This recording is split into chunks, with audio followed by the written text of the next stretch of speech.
What Doc said, I don't know if click the button? What? Can you click the damn button? I've clicked it, Chris, but I don't know if I did No, you haven't. Hey? You haven't. You used. I haven't what? You haven't clicked it yet. What are you doing with your microphone? You know where it is. What, your microphone? Yeah, up your boom. In your while you're No, it's up yours. No, it's definitely up yours. I've seen the video. On that dodgy WhatsApp group. It's not on a WhatsApp group, it's on my OnlyFans. I've seen a sticker for the back of the van. It said OnlyFans in the OnlyFans style. Nice. So I think I might have to. So you're subscribed? Well, you're subscribed to mine? I know you're subscribed to mine. You're subscribed to mine? Yeah. Supporting each other. We're going to do a feature on it, don't we? Are we? Oh, we're live. Look at the Callum. Oh, where's Lee gone? Callum has been a channel member for 48 months. Jeez. Cheers, dude. Where's Lee gone? Hello, everybody in chat. So tonight we welcome Lee, George, and Tim to the Tuesday Night Live. Three of the best minds on Scorpion within the UK. So if you've got Scorpion questions, drop them out through the night. If your question doesn't get answered, just keep asking it in the comments until we do see it. If you've got any kids watching, remove them. Come about 9 p.m. because we do swear there could be some adult conversation. And there's going to be Scorpions out on screen for you tonight as well. With a load of knowledge backing that up.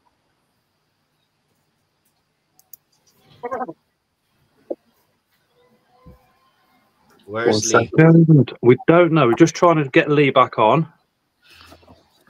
There is some links in the description. There's links to the three lads that are up on screen and the Facebook group as well.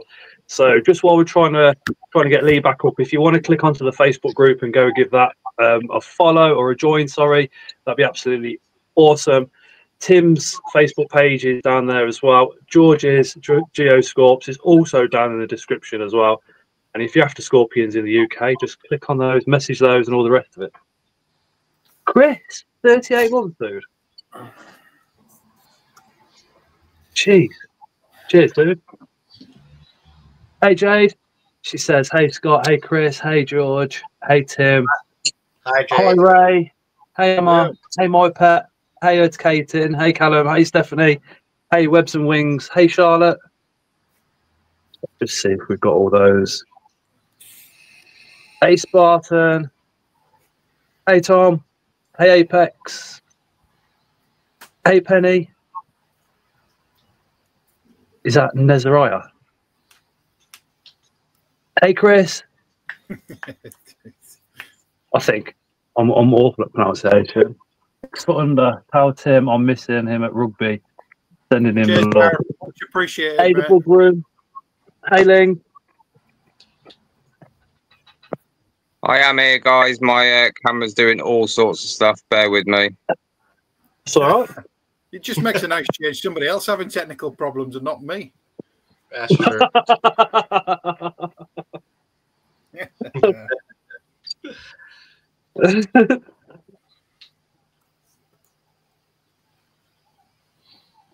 There we go. Right, now I can see the messages. He says,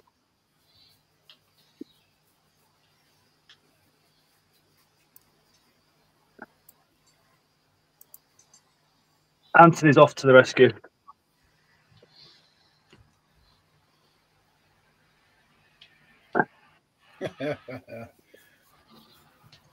If Lee can't work it out, hopefully his other half, Anthony, will get it. Yeah, of course he will. Fingers crossed. So, in that case, shall we make a start this evening? Why not? Shall we have a look at a couple of Scorpions, discuss them, all the rest of it? What I thought about doing was, George, if let's say if you're going first, if you just give people a brief description of who you are, what you do, about the Facebook group, the page, and everything else, and then obviously descriptions about whatever scorpions you're showing us this evening. Just a bit of background to yourself. Right. I've been a fan of scorpions since I knew what one was. Thanks. Been in the hobby for maybe 4 or 5 years. Joined the group through Tim, and kind of through his guidance, started to get many more scorpions. Started to breed them. Many more. I'm talking hundreds at some point. To the point where I didn't know what to do with them, and the admins of the Facebook group suggested that I make an account to try and sell them. Hence, Geoscorps became a thing, and now I sell scorpions. Hi, Annabelle, you're right. Also, I do not own a single tarantula. I think felt like I had to say that. It kind of ticks some people off. We need to get that. Hold on, I'll remove him from the screen. Bye bye. I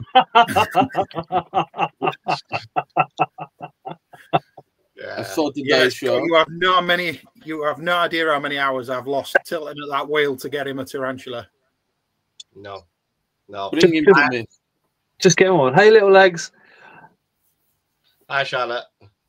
So, you know a little bit about George.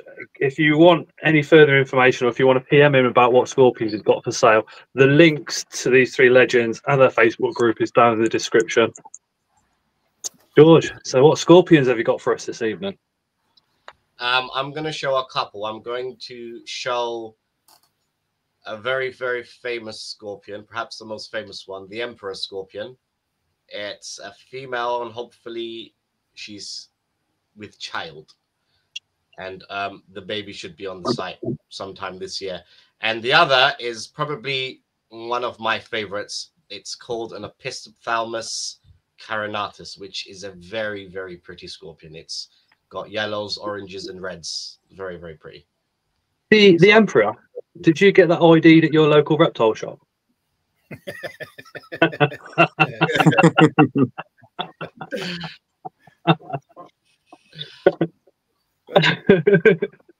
And yeah, how many scorpions do I have? I'd prefer not to count them. I think at one point I tried to count them, and it was almost 600. This was about a year ago, and then I started selling, so I have no idea how many I have. I start selling them, I breed, sell, and breed, and it's just impossible to count them. Webs and Wings asked that question once these 3 legends have shown off their scorpions, and then they can kind of collectively answer, because that is a pretty good question, to be honest.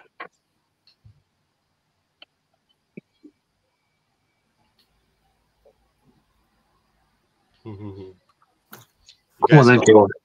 Let's see this. I've got maybe 95% scorpions, 3 mantids, and 3 geckos. And you're in need of a tarantula. Nope. Yep. Desperately. If you send me a tarantula, it will die in the box that you sent it to me in. Oh, you will get a slap. That happens.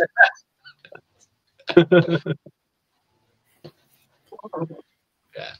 I think at one point I wanted to get 1 tarantula, and one of you put me off it because I wanted to get a Togo Starburst, I think it's called. Yeah, and not for a beginner. Nothing like jumping in at the deep end, Georgie boy, is there? But it's pretty. I don't know. It's also pretty dangerous. Yeah. Pretty fast. Medically significant. Plus, you never see them as well. They just hide until nighttime. Yeah, but we keep scorpions. We're used to not seeing them. Yeah, true. Yeah.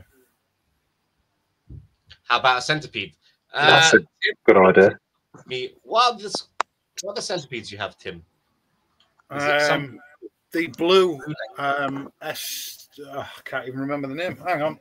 I'll tell you. It's in the book. Species Borneo. Or the Borneo blue, no doubt. Ethmostigmus species blue, Borneo, Kalimantan province. I'd probably get a centipede before a spider, but I've heard some horror stories about centipedes. Yeah, if you're really worried, they do centipede escape-proof tanks now, which is mesh vented at the back, double meshed, and then you've got a sliding lid within the enclosure, so you can take the lid off, put food on the sliding lid, put your lid back on again, and slide the lid out so it falls down. Slide it back in again. That should tell you how dangerous they are if they've made terrariums specifically for them. I mean, me with Boothid's in Braplast. But yeah, I mean, I've never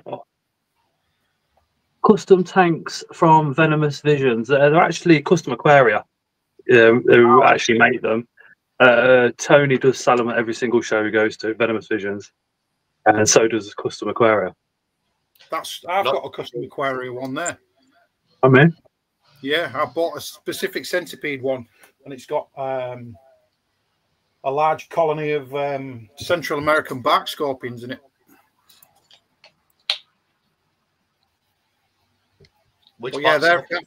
That's the Centuroides gracilis. They've got that's completely escape proof. They've had like 3 or 4 clutches of babies, and not one of those has escaped. So yeah, they really are bomb proof. Yeah, but listen, I'm pretty sure everyone in here has had an invert escape at one point. Come on, like a spider, a scorpion, a centipede, whatever it was. I'm just thinking, if the centipede was the thing to escape, I think I'd have to burn the house down. I've had scorpions escape, and I've gone into the bathroom and I've seen it, and I've just picked it up and put it back. Yeah, centipedes are a different kettle of fish. They go everywhere. Yeah, no, a bit too fast, I think. You've got Grand Genies, they're fast enough. You've got Grand Genies, they're fast enough. They are, actually. Yeah, but they're not aggressive. They just run around trying to get away. I feel like a centipede running around is trying to find something to bite. Owen said hi, Grandad. Full family's on here today. Malvin said hello. All right, Pops.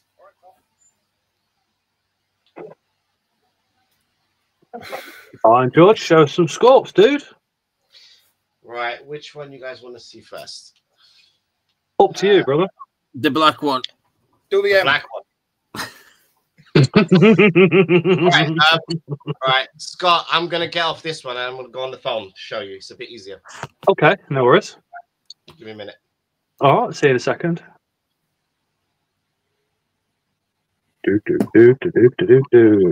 So if any of you in the comments have got like general scorpion questions, once these 3 scorpion gods have shown you what they've got to show you this evening, ask those questions then, because then all 3 of them can see the comments and get back to you, especially that one, Webs and Wings, about a young child getting into scorpions for the first time. I think a collective answer would be more appropriate. Well, that's quite a good one, actually.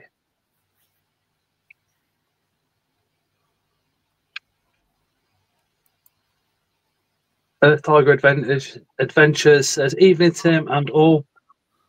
Biggest and smallest scorp, says Jade. Mark. Biggest and smallest scorps. My biggest one will be the Swamadamis, 8-inch, 9-inch. Pretty big scorps. And the smallest ones I've got are Euscorpius tergestinus. They're 2 centimeters fully grown, 1.5 centimeters. So yeah, big difference in sizes. Before you get into inverts and scorpions and stuff, you know, you see a scorpion on the telly and you think, yeah, they all must be like 4 inches, and that's it. Yeah, there's a huge scope. Yeah. Say they've found themselves in every little niche and every single. The only 2 places they don't live is Antarctica and Greenland. Everywhere else are scorpions. Wow. Tim, put your Yep. phone further away. Mine. Yeah. Oh, we're getting some thingy. Right, there we are. Yeah, touch. Any better? Hey, Moon. It's just because it's on the same surface as the laptop. Sound vibrate. It's that. Yeah. Oh, where's he gone?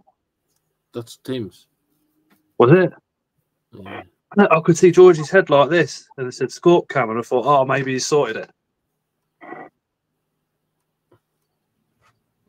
Hey, Charlie G's in the house. Hey, Charlie. So if you've only just live, George just live. If you've only just joined, we're just waiting for George to sort his camera out, and then he's going to show us some scorpions up on screen. Throughout the night, Tim's going to get some out, Lee's going to get some out, and it's going to be pretty epic. Is that him there? These enclosures. Oh, yeah. Right. Still here we writing go. nothing. I am writing something for the George, you can hear me, but what you need to do is turn the sound off. Oh, ignore. Right. Is that better?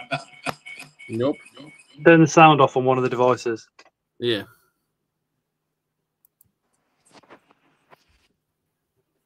That's a fingernail. At least it's clean. We can't hear you, though, George. Because your other camera, the fucking. Can you hear me now? Oh shit! I mean, sorry. Echo. Just leave from your laptop a bit for a minute. Hold on, I'll see. I'll do it. There you go. Chris will do it his end. I fixed it. Legend, as always. Right. Is that right? Yeah, sound. Perfect. So, this is an Opistophthalmus carinatus. And let's see. Hey, Ellie.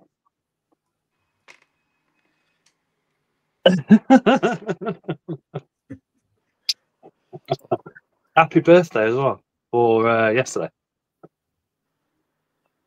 It wasn't yesterday, it was the day before. Day before. Man, she thick. She's very thick, but I think she's just fat. That's not a black one. Well, This is a spotted, very Chris. pretty one. Penny and Rocky's mama will the three Scorpion gods will answer that one once all the Scorpions have been up on stage, I think. These are hissing scorpions as well. Sometimes they kind of stridulate and make noises like hissing, but it's only when they're distressed. Doesn't seem to want to be doing it.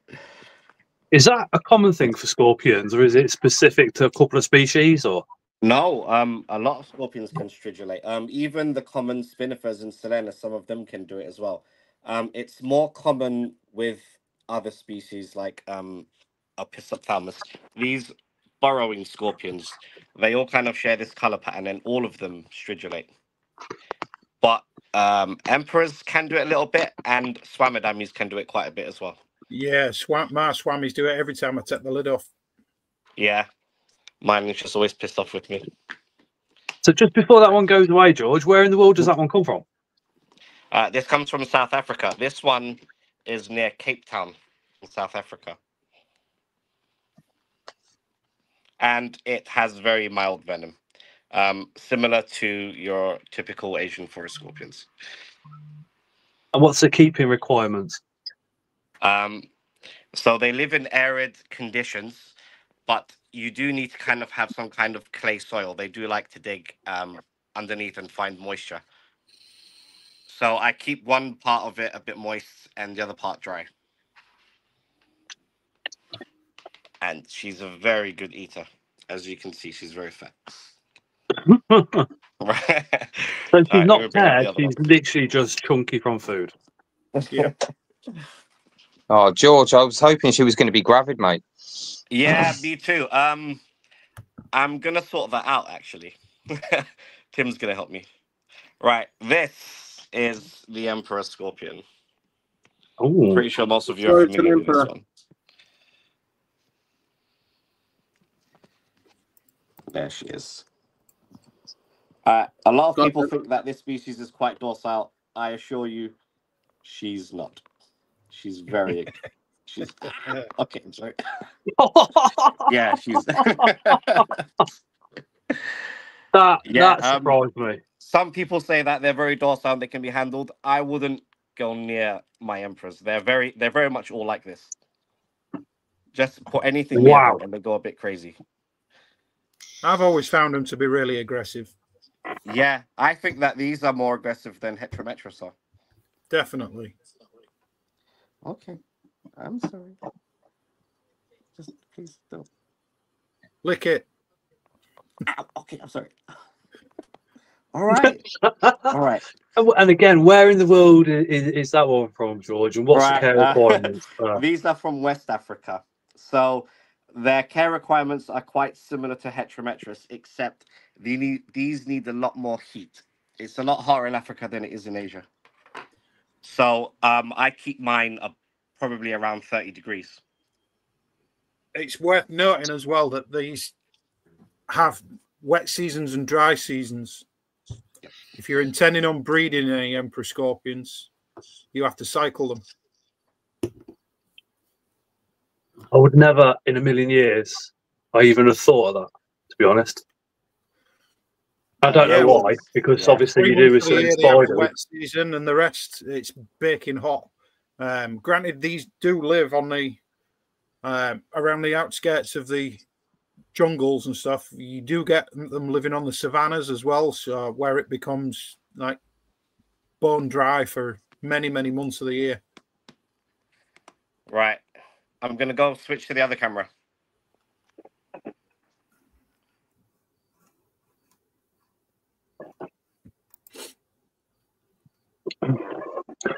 Okay, so just before we move on, there was a comment in the comment section, obviously, from Webs and Wings earlier, and they said that their I can't remember if it was son or daughter was only 6, or he had 6 spiders. That was it, 6 spiders. What's the best beginner species for a child to get into with scorpions?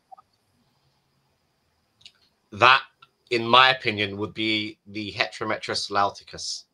They're very easy to keep scorpions. That probably my #1 pick for beginner scorpions, and they're very docile. If I wouldn't recommend handling scorpions, but people are going to. So if you're going to, those are the ones I'd tell you to get. They're not very defensive at all. They grow very big. They're easy to care for. They're kind of bulletproof. You can keep them. They need humid environments, but if it went days or weeks when it's dry, it's not going to kill them. They're quite bulletproof. And if a child got stung by Lacticus, what kind of the outcome would be of that? Would it be painful or? So the sting is equivalent to a bee sting. You're going to survive. You're going to get a swollen thumb. It's going to itch and hurt for about up to an hour probably. Unless you're allergic, their venom is quite pathetic. It's just going to make you go ow, and pretty much it. I have yet to be stung by a scorpion, but fingers crossed. Is it the case of if you're allergic to wasp and bee stings, you're then also going to be allergic to scorpion stings, or can it vary completely? Is there a way of finding out without being stung by a scorpion? No, I wouldn't have. No. Bees and scorpions don't have the same venom. I'm talking about venom potency. When I say Heterometris have the equivalence of a bee sting, they're not the same venom. It's the same effect. But yeah, so you could be allergic to bee stings and get stung by Heterometris. Hey, Minnie. So the only way to find out if you're allergic is literally, God forbid, you actually got stung. Yeah, pretty much. Yeah. Yeah. Yeah, it's I don't recommend it. cross the bridge when you come to it type of thing. Yeah.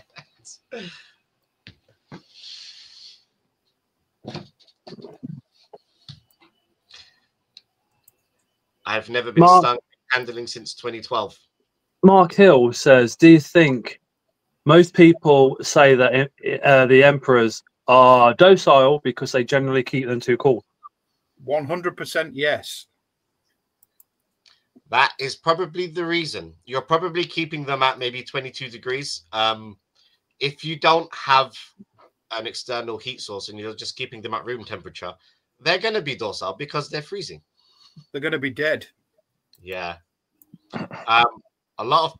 Do you remember when Bugnut had that Emperor Scorpions? They were selling them by the pairs. And I think to this day, I think every single one of them is dead because people didn't know how to keep them properly. They were keeping them... They were told online that you keep them the same as you keep your Heterometrus and at room temperature, and they were all dying. They need a very high heat source, especially when they get older.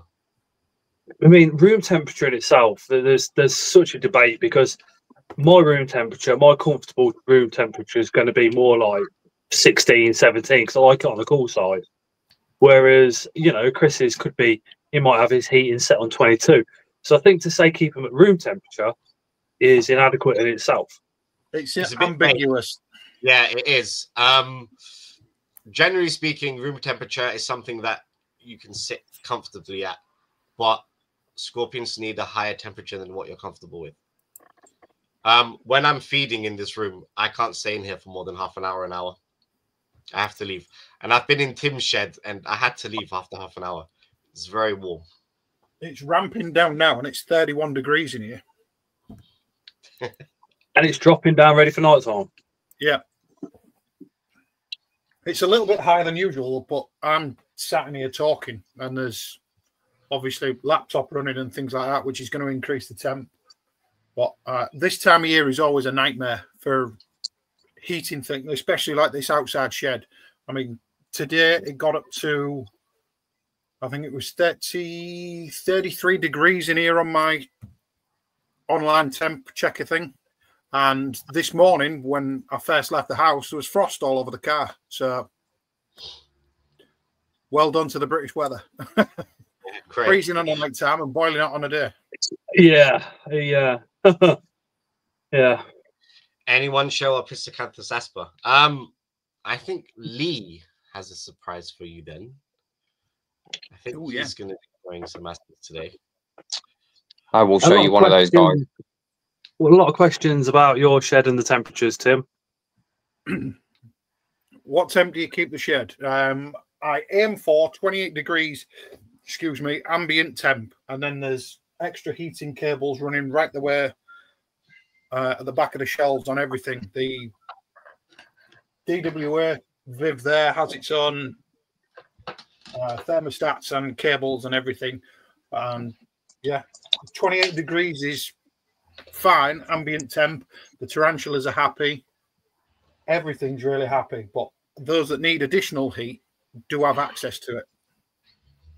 And it's all on thermostats as well. So once it gets above 30 degrees in here, ambient temp, the heating cuts out. But your outside buildings, the one problem I have, especially in the middle of summer, is keeping the place cool. So it gets ridiculous temps in here, 36, 37 degrees during the day, which is okay for the scorpions. They can withstand stupid temperatures up to like temps in the 40s. They're absolutely fine in that. But anything higher than 30, 35, 36, it'll just kill all my tarantulas off. So I tried to find a happy medium.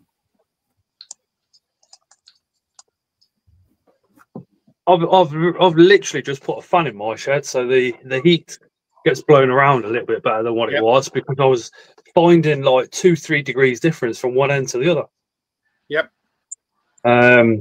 Circulation as well. I have extract fans either side of the shed, high level, and then underneath the shelving in the bottom corners, I have 2 extract grills just to blow, just to pull cold air in from the bottom so it transfers. cold air from the top and the hot air out at the top. Cold air from the bottom and the hot air out from the top. Oh.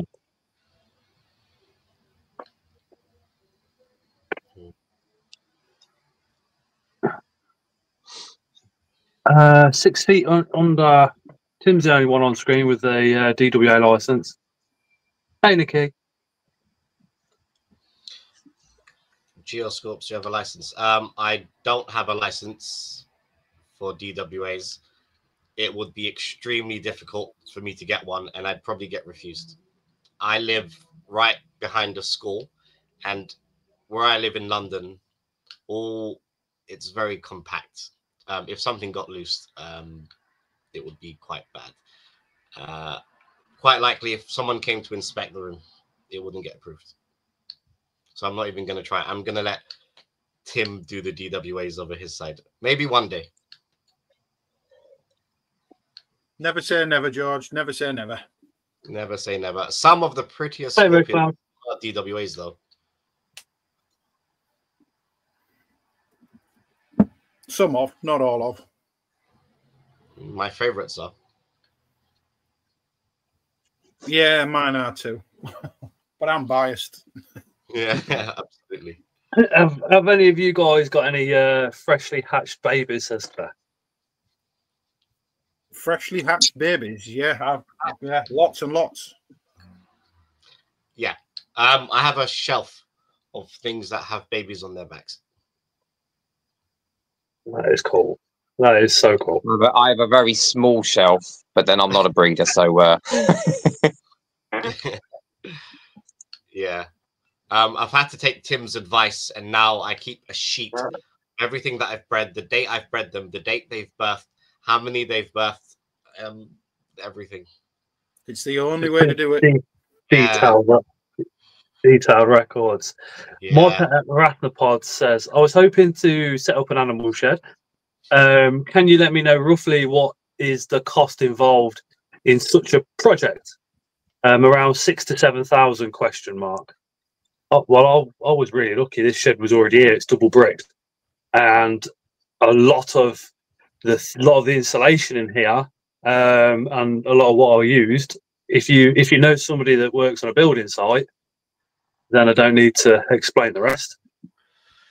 Tim? Yeah, Matt, exactly the same. I bought this entire wooden shed off Amazon for, I think it was $3,000. 18 foot by 10 foot, and everything else I did myself. I insulated it. I worked for a heating and ventilation company, so I got all the insulation. One of my close friends is an electrician. He did all the lights for me and put all the PowerPoint sockets in. Everything else I did. All the security measures, the mesh on the windows and locking systems and stuff, security systems, cameras and everything, I just set up myself. So I think all in all, with the insulation and the bits and everything, I think I ended up paying probably about £3,500, maybe £4,000 to set a facility up at the bottom of the garden. If you didn't work where you worked, how much do you reckon it would have cost? Easily $5,000, yeah. Well, that's to DWA standards. No, that was just to get it up to. Oh, just to open it. Yeah, just to open it. All the extra bits I put on for DWA stuff is, yeah, that's not even counted in that. Oh, jeez. Jeez. Shall we move on to Lee and see what Lee can show us? Lee, if you just want to give people at home a little bit of a background to kind of who you are and your hobby. Yeah, obviously Lee, United Inverts. Been in the hobby since COVID, to be fair. So probably about 5 years. Again, I think like everyone else, started with a few little millipedes, and then it just went from there, really. Started talking to a few people. Tim definitely being one, then George. Both of these guys, massive help. Back then, didn't know anything about scorpions. And I think, like everyone, you kind of find your little niche of what you like. and this is that niche that I've fallen into. But yeah, these two obviously been fantastic. Any questions I need, these are the two main guys that I go to. Because again, I don't know everything. I'm still learning as much as I can.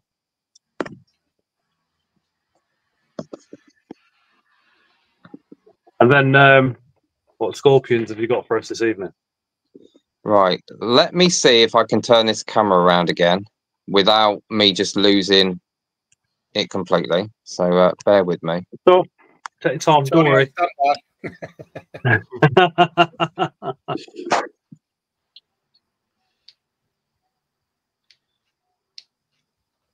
What season is optimal for breeding? It depends on the species. Yeah, it where they depends come on from. So I bet if you're looking at something like Asian forests, for instance, let's look at common stuff that's easily available. The thing is with Asian forest scorpions is they're so easy to breed. They're not seasonal. You can breed them almost Year any time. round. Yeah.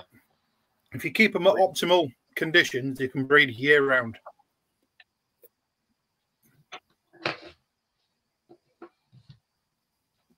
Sting loving boys. I like that.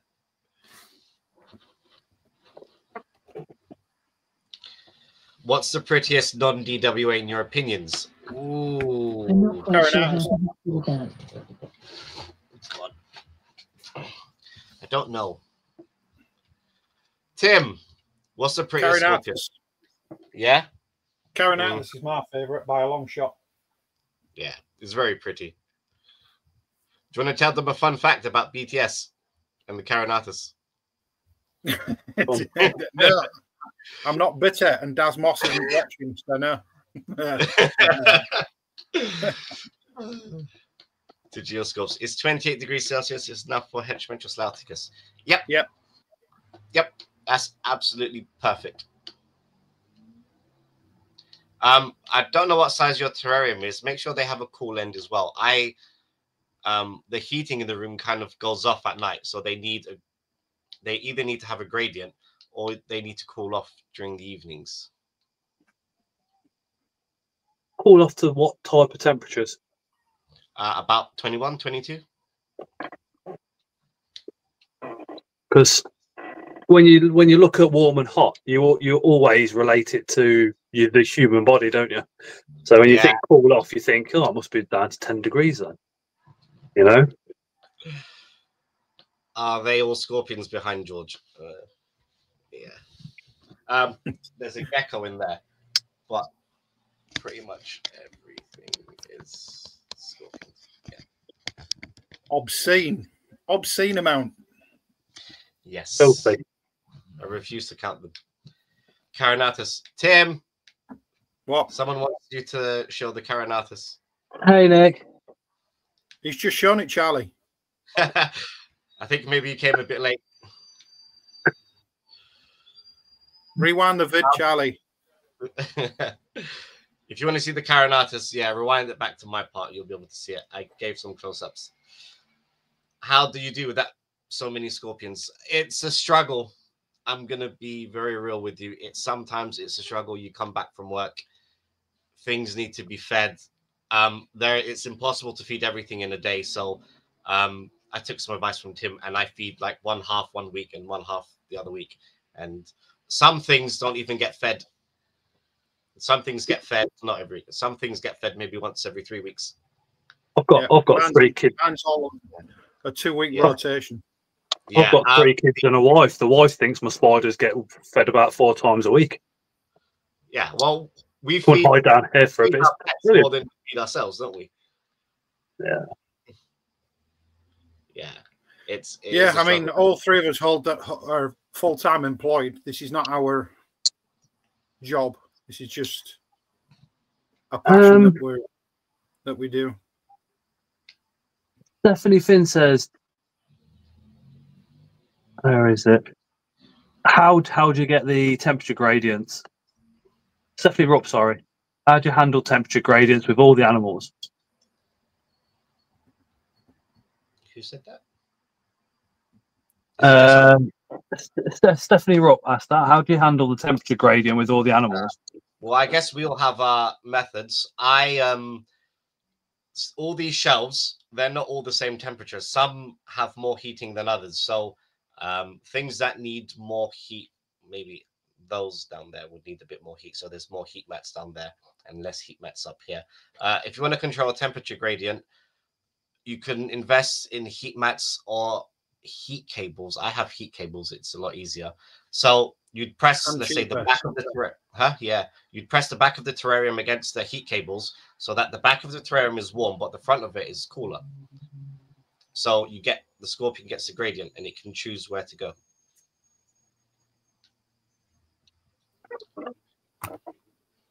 I think Lee just deserted us. Stephanie's getting the feeding issue. They've got about 140. That's a lot. Yeah, there are some days where you just can't be asked. But it's soul destroying some days. Yeah, yeah. Especially when you're feeding babies. Yeah, because the babies need to be fed a lot more often than the adults do.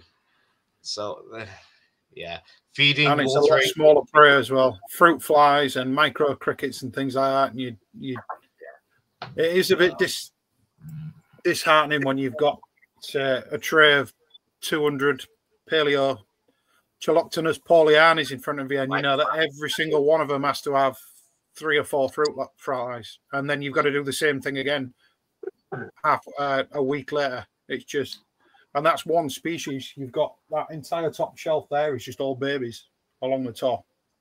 There's just tray after tray after tray of babies. That's up there. That's got 26 babies in it. And that's one box off there. What's in there? Babies. Which ones? He's been busy filling jars up. Piscicanthus madagascarensis. Ah, yeah. Lovely scorpions. And I have 1, 2, 3, 4, 5, 6 females with babies at the minute. Different species. Whether on the mother's back. Yes, this is what I want to see. You guys hear me now? Yeah, we can hear you. Right, fab. Cheers, guys. Sorry, the Wi-Fi went off. That's normally my excuse. I was like, I am getting back on this live, I promise you. We've all had the same issues over the years, trust me. Thank you, Charlie. Took a long time to do. Okay, guys. So obviously, these guys don't live in here because my my enclosures are pretty big. Trying to find these guys before the live is a nightmare. So I've just put them in here. But this one here is, if you can see her. So that's the Cheloctonus intermedius. You'll find these guys, the Africa. Like the dolerite outcrops. With these guys, they kind of inhabit grasslands, rocky hillsides, all that kind of stuff. Burrowing species, again, a bit like the Cheloctonus jonasi, they will do a vertical burrow, but again, most of the time they will just be seen under rocks. There you go. That's a bit better. With these sexual dimorphic species, you can tell the males from the female by the on the movable finger. The males will have a pronounced tooth, so that's a pretty easy way of telling. What do you mean for the movable finger, Lee? Just in case anybody in chat's never heard of that phrase. On the claw. Basically the claw, the bottom one of the two. So if you look on the bottom one, you should be able to see a small notch, or a tooth as we call it, You get this in quite a few species, to be fair. Just makes it a little bit easier than trying to flip them upside down for the pectines. But yeah, that's her. baby there, That's the one. the movable one at the bottom. Yeah. And this is her enclosure where she lives. So she's normally in here. So again, Look at that. Moss just sets off an enclosure, doesn't it? I love it. Hey, Philip. yeah, there you go. So she's normally down here in here. And she's made a burrow at the very top as well. But she's also got some bark under here. So but yeah, with all of mine, they seem to just burrow under the rocks, to be fair. They're all the same pretty much. Let's go on to the let's see what we've got next for you. Stick her back in there. One sec.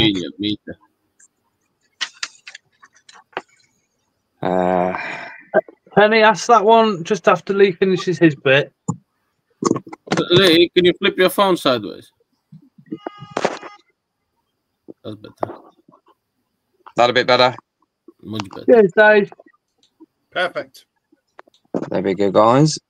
Fantastic enclosures. Hey, Steve. And then here,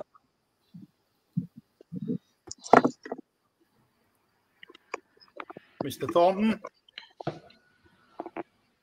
so that is the Heterometrus spinifer. Again, very large species. You're going to find these guys kind of Southeast Asia, around Malaysia, Thailand, and Indonesia. They'll inhabit tropical rainforests. You'll find them under logs, rocks, within the leaf litter. And again, these guys thrive in high humidity as well. So I think that's one thing we find in on the group is a lot of kind of dry enclosures. Hey, so again, hot and humid for many of the Heterometrus. Adult size, you're looking at least 6 inches. Again, ID in these, when I first started, wouldn't have a clue. I'll be honest. I was probably going to George and Tim every 2 seconds, not knowing what it is. But with the spinifer, carapace is going to be smooth, glossy appearance. You're going to have some granulation on the sides. And obviously with these guys, they have a dark red, yellow telson. So that's probably your easiest way to figure out what that is. Temps, high end, 26, 30. Yeah, this one, we're not friends. I've got 2 females. One's absolutely fine. This one wants to take my head off. Normally, well, this is the one that normally will basically take my paintbrush off me pretty much most days. But to be fair, she's being pretty well behaved today. Just oh, there you go. quickly, Didn't take her long. Just for anybody again that's new to scorpions, what do you mean by granulation?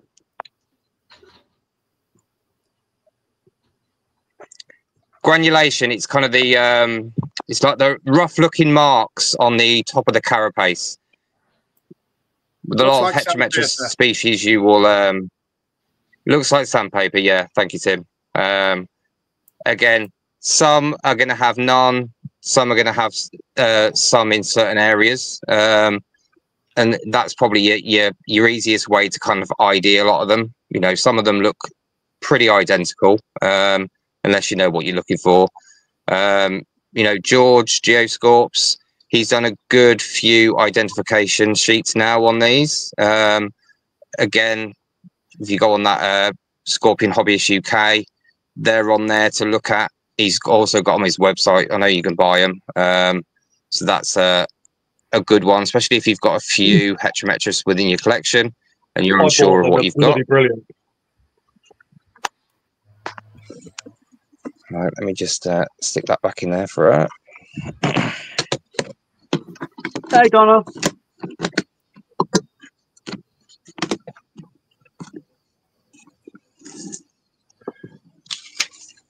This is a bit 80, better. 40. Okay, let's have a look. We've got 3 minutes until 9 p.m. At 9 p.m, we do swear we possibly could have adult conversation, and it's a time literally where majority of you are waiting for, because Chris will unleash a barrage of insults at me, and he will take no prisoners. So if you've got any kids watching, make sure they're not at 9 p.m. Hey, Robert. Oh, in bed. Oh, in bed, yeah.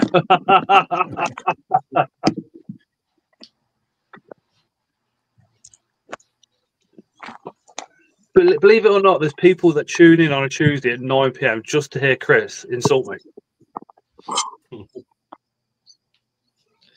Oh, that's Okay, a beauty. guys, this one that we've got here is a female. Yeah, this one, she's a sub-adult. I couldn't get the adult female out because she's dug way down deep, and I'm not going to disturb her. But yeah, this one's a sub-adult female. Nebo. Hyrochonticus. Hey, bud. Hi, Richard. Yeah, thank you, Tim. The name went completely out of my head then. With these guys, you're going to find these Middle East, all around Israel, Jordan, surrounding areas there. Typically, these guys are inhabiting places, rocky desert type areas, semi-arid regions. Definitely lots of attitude. Pretty much all the ones I've got, again, want to take my head off. With these, they do have a potentially nasty sting. So again, advanced keepers. Again, as long as you're careful. But no, these are definitely. Lee, apologize. Scott, you're a piece of fucking shit. You fucking You guys ugly hear me? fucking Cutting man. out a Go little bit. fuck yourself, you fucking twat. Fuck off. Fucking piece of shit. There you go. Fucking cunt. Is it 9 o'clock yet? Fucking you, I think so now. Fucking ginger fucking ranker. No soul, fat bastard. I want to. How can you think of so many insults just to flow off the tongue? I've sent Chris WhatsApp messages where I've gone, "You fucking dickhead." I don't know, but and literally that's the voice message. He's been saving it for the last hour. It's a talent. It's an absolute talent, and definitely You missed fucking on talk Tuesday. finally, you piece of fucking shit. You fucking made me fucking be quiet for a fucking hour. Yeah, Chris can now talk. Craig says Scott's a wanker. Love you too. Bart says his clock's out of sync. Thank you for letting him know, Chris. Yes, Nameless, you're right. Yeah, that one is a beauty, though. Palmatus are very feisty and aggressive. I hate them.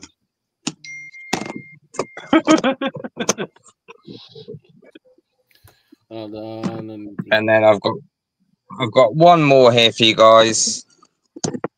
I think someone wanted to see this one earlier.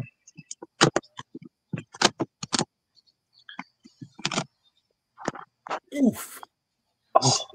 So, that one there.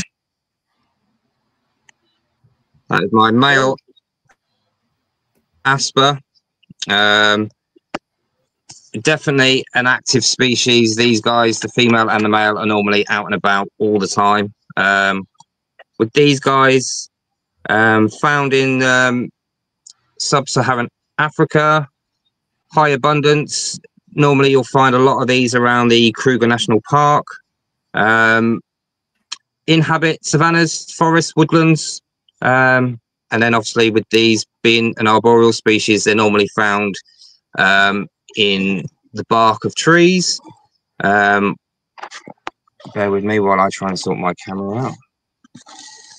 There we go, that's better. Again, with these guys, they are sexual dimorphic. So again, like I mentioned earlier, with the movable finger at the bottom, you will be able to And with these aspers as well, they do, with their pedipalps, they will knock on bark or wherever they are to communicate to females for their intentions of probably mating. Not 100% sure on what it is, but I can definitely say that this guy does that throughout the night, and the female will respond. And I will show you his enclosure. I think the female is out somewhere. Do you think anybody's ever shimmed up one of the trees and been nipped on the bollocks? Look at that for a setup. Oh shit! Yeah, that's where he is. I'll be honest. A lot of these tanks have only just got back out because they've been in tubs for a bit. And then the female, she's in this one, and she's at. Only hold on, you need 50p in your meter. Yeah, she's hold on, Lee, you haven't somewhere. Shit. You froze. Don't go that far. Your Wi-Fi doesn't catch that corner. Did I freeze? Yeah, your Wi-Fi doesn't catch that corner.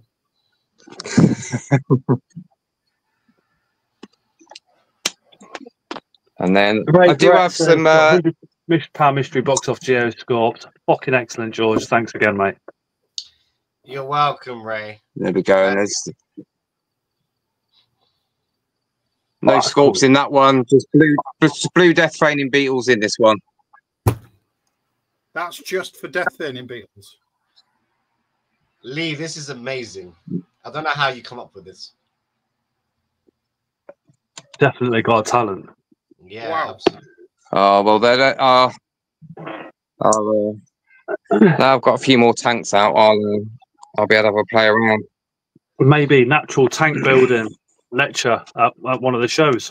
Right, this is when I try and flip my camera back around. So if I disappear, When you disappear, yeah, no, definitely.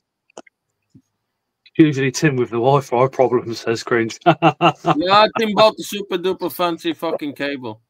Yep. It fucking worked. Lee, your enclosures are like Ray Harahusand film set. Awesome, mate.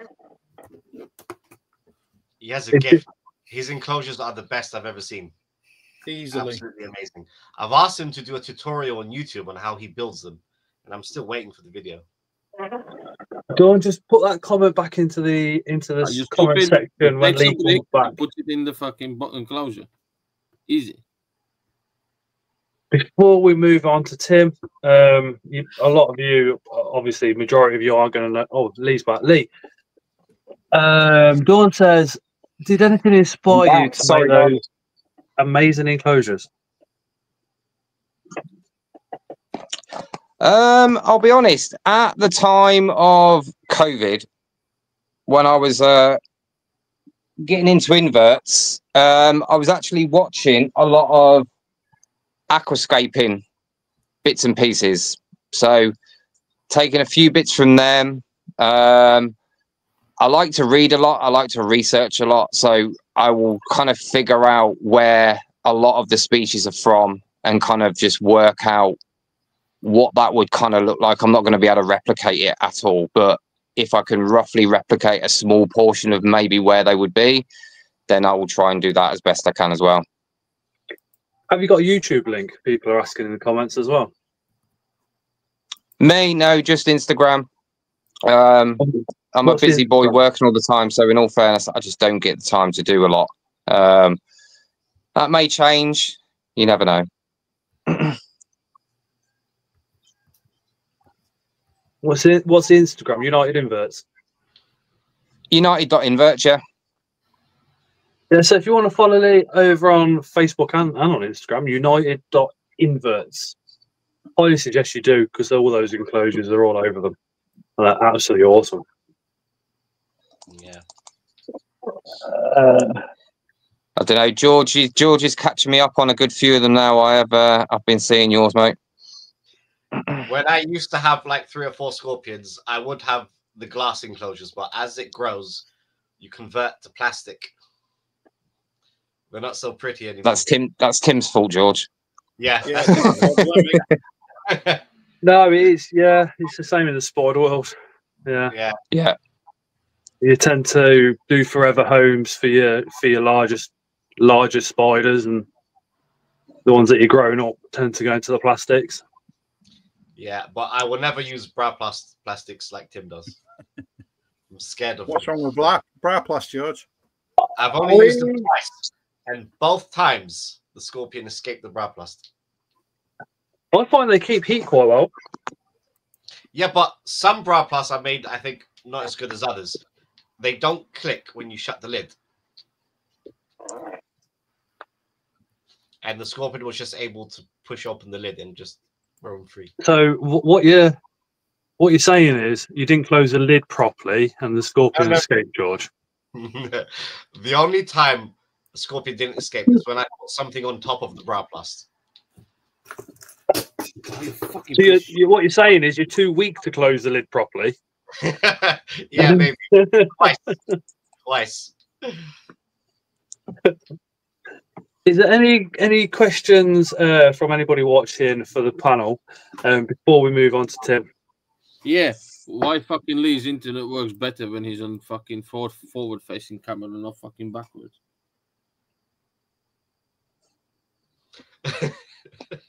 Yeah, that is. Was that for me, Chris? Sorry, Yeah, I couldn't hear you. weird. Yeah, that is weird.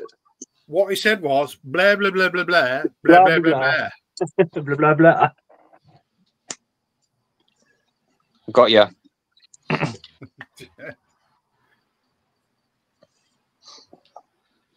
Hey, Stu.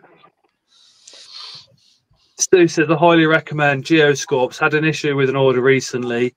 Had resolved within the same week. That, for me, that makes a seller from here absolutely another level when they resolve issues just like that. I'm a busy bunny. Yeah. But temperatures are dropping again. I think at nighttime it's like 3-4 degrees now. It's a bit. Yep. It's like during the day it's fine, and at night it just goes horrible. So I'm not sure if it's great to start sending stuff still. We'll see. How long can scorpions sit on mummy's back? That's a good question. Does it vary from species to species, or is it like a general rule? It varies how you. It all comes down to husbandry. Normally, mine are off their back within 2 weeks of being born. They'll molt within 5 or 6 days usually, and then once they're miniature copies of the mothers, they start to venture out. They get a little bit braver, a little bit more adventurous, and then after say anywhere between 14 and 20 days, they'll be off and doing their own thing. You just find them everywhere in the enclosure. They've normally dug their own burrows. Some of them have stayed down with mother. Some of them have gone off to explore. You find them underneath the water dish. Any little piece of bark or moss has normally got 2 or 3 hiding under it. Oh, wow.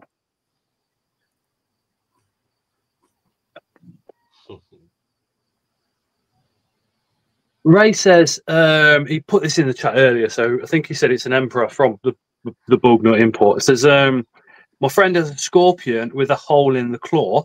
Is there anything that can be done for the scorpion? Yeah, sellotape. No, Literally. Don't use sellotape. There's nothing you can do. It won't grow back. Yeah. Normally, if the damage in appendage, they'll shed it after a while. And unfortunately, scorpions aren't like tarantulas. They don't regenerate lost limbs. Is there I mean, what's the composition of a scorpion claw? I can show you. I mean, can you fill it? Could you fill the hole with like a tooth filler or something like that, do you think? Or do you reckon that just cause pain? Yeah, I don't know if you can see that very well. But that hold on, Tim, we'll get you on. That there is a 3D model of the scorpion. All of that there is muscle tissue, solid muscle, and all the fibers inside of it. That's what's inside a scorpion's claw. I don't want to know what you've been doing with that hole.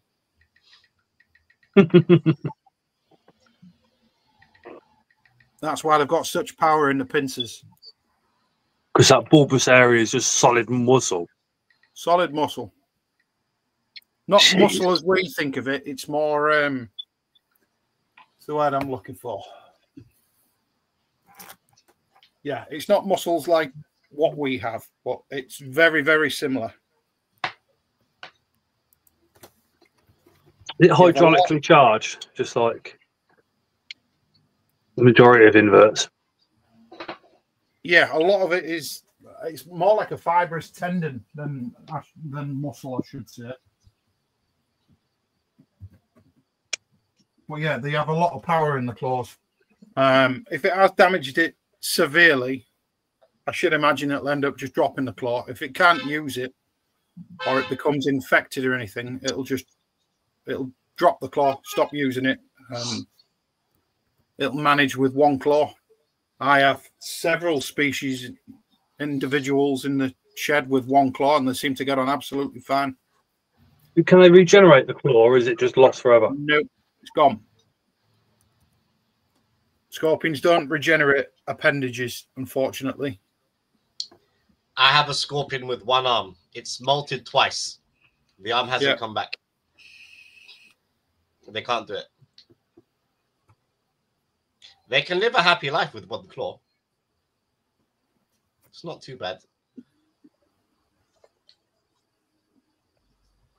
Yeah, Mad Manx has got a scorpion with one claw. Will the hole close, or will it just stay open? Says Penny. Stay open. Yeah, it'll more than like they don't. Oh, It'll close 6 feet itself under. up, but it won't. 6. I've got to read that one. 6 feet under says, "Oh, for fuck's sake, gotta go. My 10-year-old prick of a son is pissing me off." Laters, guys. Nice. True parenting that. Yeah, the kids are being brought the right way up there. 100%. That sounds like me half the time, to be honest. Do you assist the one claws with tongue feeding, Tim? Occasionally, they do very well hunting and killing them by themselves, but if I'm feeling generous, I'll just tongue feed them. Normally, if I've got the cricket in the tongues already or whatever I'm feeding them, I'll just put it in front of them and let them grab it so I know it's going to eat it. For my own peace of mind, not so much for theirs. Any more kind of general questions? Drop them in the comments, and we'll get those before we move over to Timothy, and then we'll take some more questions after Tim's been on as well. As Chris, you got any scorpions? One. What? Selenus. Is it actually Selenus? I don't know what Tim gave me. It could be anything.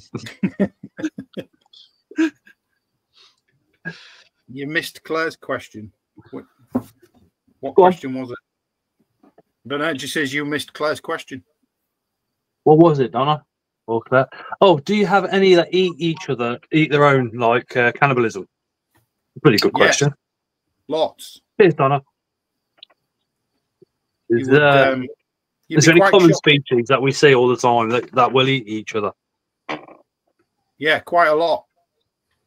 Palmatus, they'll kill and eat each other. Arizonensis, kill and eat each other. Trying to think any other common species that we keep that do it. I wouldn't recommend spinifers. Probably wouldn't be that communal. I'm just about to mention something like that, George. Is there anything that's recommended as being communal online or wherever that's sold as being communal that aren't? Yeah, a lot of people say that Asian forest scorpions are communal. It's kind of 50-50. I would say Silenus and Lauticus and Cyanus are communal. Spinifers, when they're adults, are too aggressive. I tried one. Are they true communal, or is it just a case of tolerating each other? With Asian forest scorpions in general. Yeah, would you find them together in the wild or not? Yeah, you can find them herded together. Yeah. Spinifers, I haven't had much success with keeping them communal. Hey, Osman. I blame Tim and George, who I have now What's got up, Ozzy? 36 scorpions. Oz, when you Yes. coming to UK? Hopefully London, hopefully BTS. Tried to feed my Parabuthus velocis and he was pissed. Didn't want the food, just defense posture. Parabuthus velocis are a very defensive species anyway. Most of them are out and about during the daytime. Mine are. I wouldn't call them true diurnal species, but they do spend a lot of time out in the daytime. Far more than any other species I've come into contact with. As to regards why you didn't eat it, it all depends how fat it is, how often it gets fed, and what temps and things you're keeping it at. What we'll do now is move on to Tim and Tim's collection. Tim has been what an absolute scorpion legend for the years. Tim, do you want to give us a bit of a background to yourself? A lot of you in chat probably know Tim all too well, but still. Well, at this point, I'm over 3 decades in, so yeah, quite a bit of time and money invested in this. I work for the British Tarantula Society, cover all their things scorpion. And yeah, I've been trying to bring scorpions to the forefront of the hobby for a lot of years now. And over the past, say, 3 or 4, numbers have grown exponentially, and the amount of people keeping them. A lot of people buy them, and a lot of people are now breeding as well, thank God. So yeah, I've been around a lot of years. It's only since really joining social media that I've been able to show people these animals and explain to them how much of a miracle they are. They've been around 435 million years, way before any dinosaurs or anything ever evolved. They're one of the first animals to colonize the land. I've got books and books of fossil arachnids, and they look exactly the same now as they did during the Carboniferous period. It's mental. The old adage, don't fix what ain't broke. 100%. That's absolutely crazy. You say BTS committee member. Yes. Two questions from myself would be: how did you feel when you got the message, the phone call, the knock at the door for that amazing question, Tim? Would you be part of the BTS committee? And then following on from that would be: how does it feel to see your work published in the BTS magazine as well as the journals? Yeah. It's been a massive honour. It's something I've been working towards for a number of years. My 3 main goals when I set off doing this was to get captive breeding going on a bigger scale and be seen to be making a conscious effort to do that, and to acquire my DWA license so I could get some of the more spicier species that I've been reading and looking at pictures of. And my 3rd goal was to either join the BTS committee or set up a British Scorpion Society type of thing. So that was going to prove to be very long-winded and take a lot of time and effort that I don't have. So it was a massive, massive honour to be given a chance to represent these animals for the British Tarantula Society. I mean, the society's been on the go for over 40 years. It's the oldest and largest tarantula society in the world. Yeah, it's massive, massive honour. And the actual BTS show is coming up very, very soon. Yeah, 18th of May. 18th of May, largest invert show in this country. I see it being the biggest one ever this year. Right, It's just I know there's over 100 traders. There's 260 something tables, I think. But yeah, there's over 100 traders at this one. How Mr. Hill, Ray and Angela managed to pull this off every year it beggars belief. I mean, they've been doing it for 30 years now. They've been running the BTS exhibition. Same day every single year. Link says you're doing fantastic, and she's very proud to follow your journey. I think as a lot of us are, it's incredible to see you reaching such heights in the Scorpions. Yeah, for me, it's not about me. It's about the animals. I'm just glad they're getting a lot more airtime and a lot more interest in them now. It's you very, say very that, humble. but don't take anything away from your own commitment, your own passion, and what you've put into this hobby at the same time. Yeah, I mean, I've said this I think before. Scorpions, they didn't need a YouTuber YouTuber or anything like that. They needed somebody with knowledge. Everybody should aim, if you start a hobby, be it fish keeping, reptiles, anything, not even to do with animals. No, any hobby you join, your aim should be to leave the hobby in a better place than when you joined. That's it. That's my modus So that operandi. means I need to leave the hobby? This what? So that means I need to leave the hobby? Yeah, you're just causing problems. I'm a walking disaster. Chris's work here is not yet complete. He's good at peddling mystery boxes. I'll give him that. He's really good. He's good at what he does. I'm good at selling you shit what you don't need. He's good at drinking Jamesons as well. Just all round nice bloke. 3 weeks.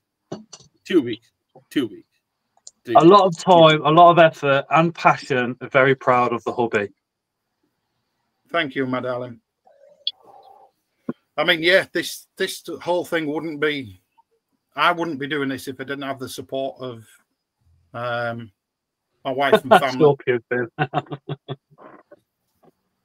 especially my wife. She puts up with an awful lot of me, a lot of hours of me being in here, you know, working away. I suppose it has been a bit of a sacrifice for us all. You don't think about these things when you get into it, but yeah, if you've got a partner and family and stuff, you do end up missing out on things. You know, at the end of the day, all this lot still needs feeding and watering, and it's got to be done. I think you get with a partner, even marry them, for them to be supporting and vice versa. I don't think you could ask any more from your wife. No, she goes well above and beyond. She deserves a medal for what she puts up with, really. I was about to say, and we've heard the way you speak about her. I mean, we've seen the Facebook posts and stuff like that. There's a lot of love there, isn't there? My word, is there a lot of love there? 100%. Yeah, I wouldn't be where I am now without her behind me. What do the kids think of the Scorpions, Tim? My daughter used to enjoy coming in here when she was younger, but obviously she's older now. She's got her own life, and my little lad is the same as any 9-year-old lad. If it's not on a screen in front of him, you're not interested. What's the point? Yeah. You know, the only reason he's watching this is because it's on YouTube.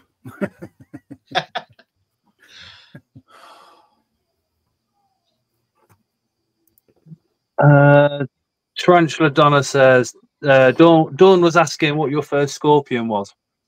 Cheers, Donna. And why? My first scorpion was an emperor scorpion. As I've said in other lives before, I grew up with a room full of snakes when I was little. My dad kept snakes, and there was always in my bedroom. So he used to take us to the IHS show. Doncaster. Was that because your mum wouldn't have them in your mum and dad's bedroom, or? Yeah, well, they had fitted wardrobes in their bedroom. Your dad's like, Tim, you're having these all in your room. Yeah, that was it. Yeah, I didn't have a choice. It was just like, snakes are going in here, son. All right, brilliant. Melvin, if you're still watching, brilliant. I'd do the same as well. And one day I went to the IHS show at Doncaster. This is back when it was at Sports Hall in Doncaster. And I bought... Nope. Won't be the last one. I bought that book. In fact, it's more of a pamphlet. There's only 17 pages in it. A guy called Vince Hull Williams, who at this time in the late 80s was just setting up the British Tarantula Society with Mr. Smith, Mr. Andrew Smith. That's my original book that I bought in 1992. That one, I've had it all these years, and I've still got it now. Heritage. Yeah. I bought that book, read it constantly, and the Tarantula one as well for a year. Oh no, sorry, not a year. A couple of months until the next IHS show. I think there was 2 or 3 a year back then. And at the next one I went to, I bought an Emperor Scorpion, and it cost me £5 for a wild caught adult male. A fiver. Fiver for stick another £240 on top of that. Now I'm gonna fuck off. All right, brother. Anyway, today I can't keep. Take it easy, Chris. Oh, take it easy, dude. Hey, Chris. Night, everyone. See you later, mate. Take care, bro. Don't press the wrong button. Now I almost pressed end stream. Oh well, looks like we're all off. Nah. I'll see you all next time. Sorry about that. See you Friday, Chris. No, See you see later, you mate. Friday. Ciao. Bless him. He did He look looks tired. tired. He's middle management, but then he's also doing the work of about 3 of the lads that aren't in at the moment. Yeah, it's a So tough he- gig, isn't it? Yeah. He's stretched, but he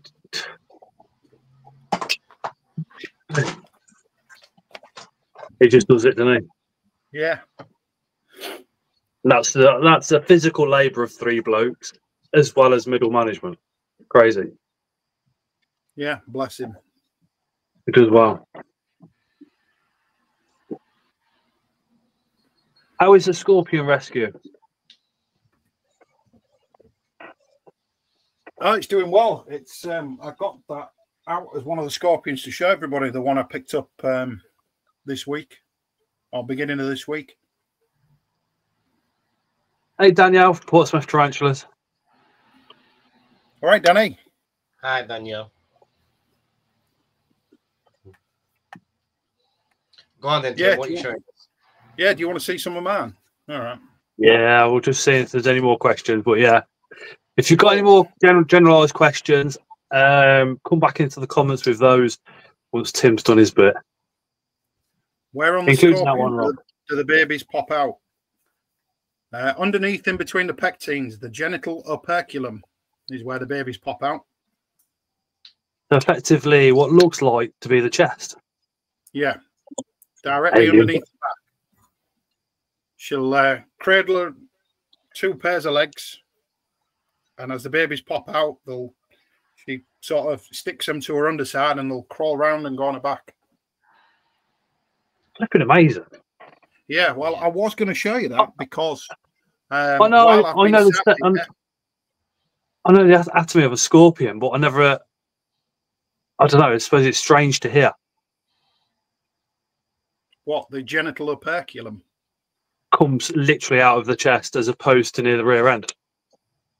Yeah, it's sort of halfway. If you look where these segments are on the back, it's literally where the first pairs of legs are. You've got the two pectines, which are the comb-like structures, and it's directly in between them.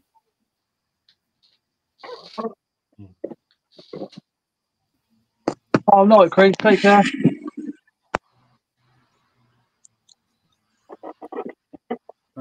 Just going to answer that one quickly before. Like tarantulas. Are there any other issues that newcomers should be aware of? You see, DKS.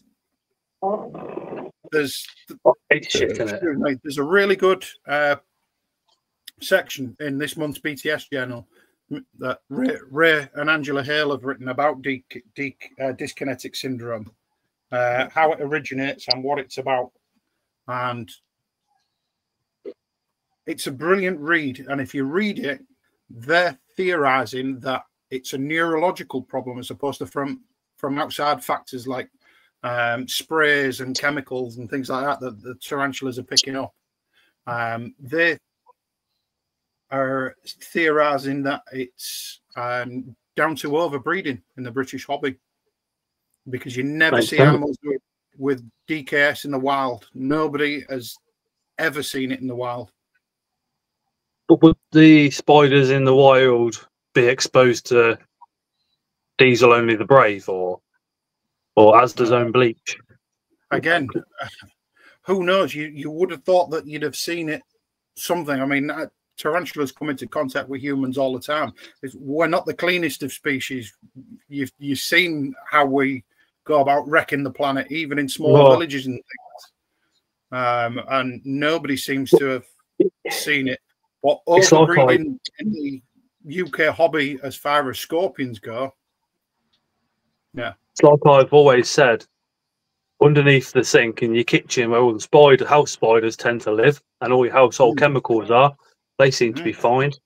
And generally the kitchen's normally where the ants come in the summer, and they also seem to be completely fine. Yeah. It's definitely food for thought. Me and Ling and a couple of others have spoke about it on lives and such like, and none of us can come to a proper conclusion about aerosols, incense, vaping. I mean, I've been vaping now for 3 years and everything's fine. I think it's going to take the BTS to put out something like that for us to go, oh yeah. Yeah, like I say, it's all in this month's journal. It's all in this month's journal. It's a really, really good read. If you've got a few minutes, 100% it's worth reading.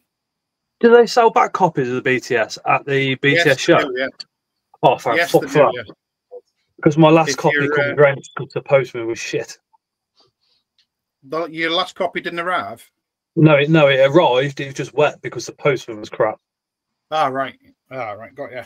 Well, yeah, all the back copies are there. I mean, if you're a paid up BTS member, even this year you get, if you buy your membership now, you'd get all three copies. Sorry, the 2 copies that have come out this year, you'd get sent to you.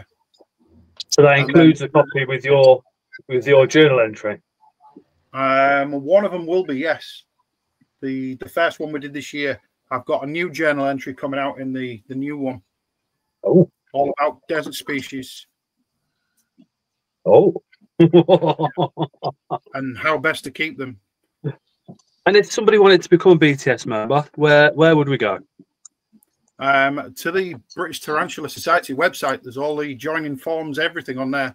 Like I said, at the minute, it's £21 something a year, which is less than 50p a week. Less than 50p a week, you get money off vouchers for the exhibition. You get the printed journals delivered to your door. It's anybody that's serious about tarantulas or scorpions or anything like that should always consider being a paid up member. We know how things progress with animal rights people and things like that, and it's just better if we all have a voice to speak for us. You know, I will have the BTS head in that voice with over 40 years. Yeah, like I say, the amount of the people that are on the committee now, who I've mentioned, Ray and Angela Hale, Mark Pennell, Peter Kirk, our chairman. There's so many people that most of these people have tarantula species named after them. They've spent years and years in the field. There's very little between them that they don't know. It's humbling to be amongst their ranks.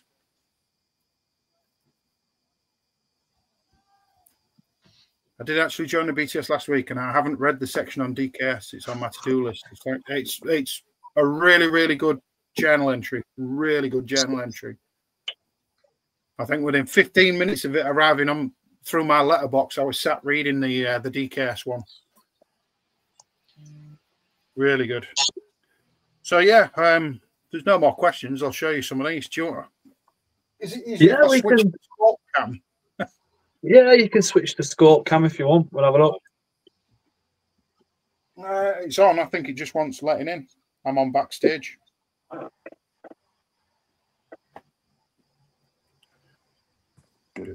Weird. Right. You was mentioning earlier about. Whoa, that's massive feedback. Hold on. Can you kill the sound to the camera? Try that. Yeah, that works. Nice one. Awesome. Right. As we've been talking tonight, I've had a female spinnifer next to me on the side here, and she's been slowly giving birth. I noticed it about half an hour before we went live. So yeah, she's been literally sat having babies while we've been talking. And she looks to have finished. Scorp Cam's an endoscope, isn't it?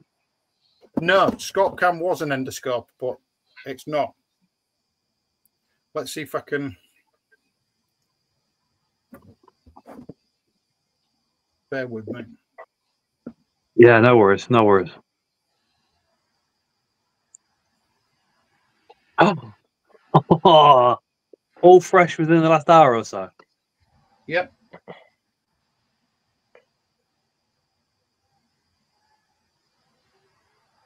Although have they got bioluminescence at that age?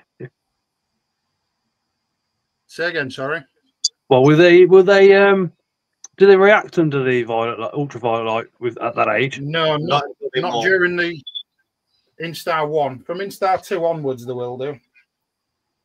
Put her down. I don't want to stress her out any more than what's needed. Oh, bless her. Brand new.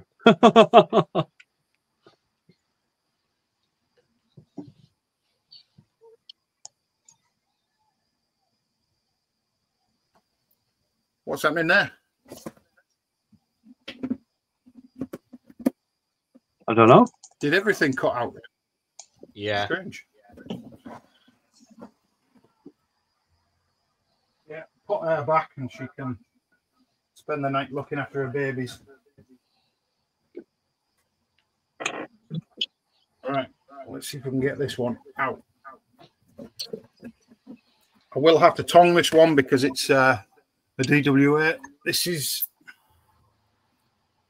one of the rescues that was this week.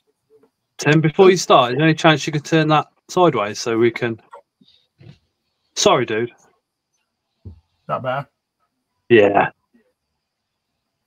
So, it is right down there. I can see it.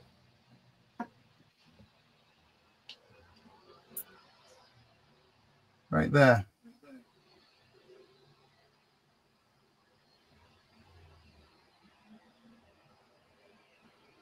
Dawn says, is it a protein that causes them to glow?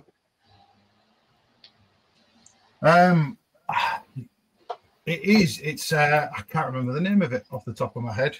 But to this day, nobody knows why. They still have massive debates as to why they glow. Yeah. I could hazard a guess. Birds of prey see rat pee because of the UV reflection. So if scorpions reflect it and they're moving around, maybe birds of prey look at them and go, "Oh, we can't eat that. It might be a bit poisonous." Maybe it could be a defense mechanism. Some of the theories are it helps them attract mates, it helps them attract food. It's a defense mechanism. There's quite a few theories as to why they do it. So that when if you lose your scorpion, you can find it under the bed. Yeah.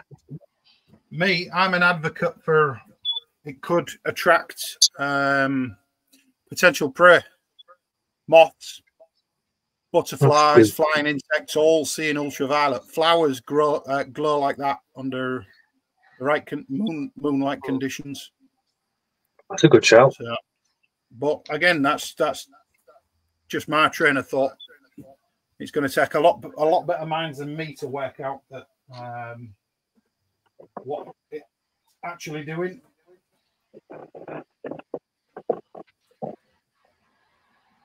Right.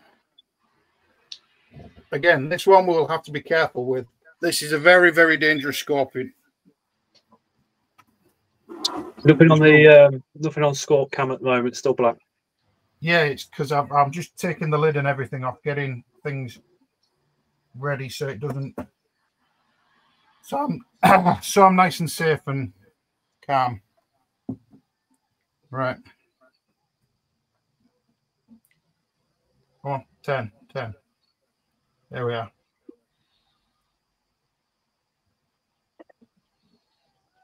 Oh, Jordanensis. Oh, yeah. Leurus jordanensis. That's otherwise known as the Black Death Stalker.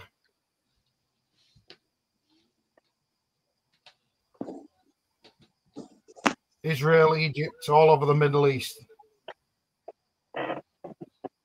These things have killed more than sharks and other animals combined. Osman, remind me that question once Tim finishes showing off the Scorps, and we'll come back to it.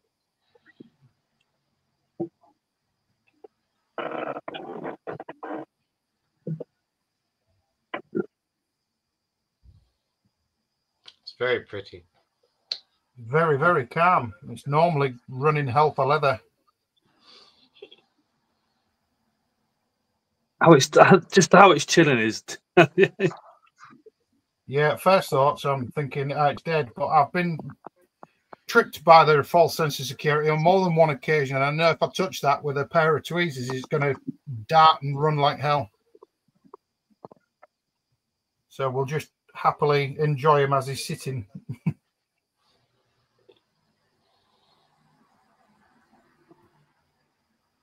So what's the likelihood of, like, goodbye forever if one of those got hold of you? Well, I'm a fairly healthy adult human being. I say fairly healthy. I've been fitter, but yeah, it's gonna land you in hospital and it's gonna cause you serious problems. They have killed a lot of people before. A lot of those people are in the middle of nowhere and have very little health care. So I think, if with the right care and everything, I might survive it. But it's not something I want to test out. No, of course not.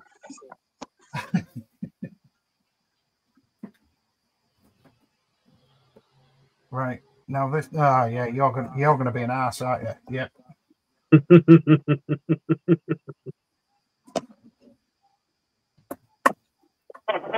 Stop.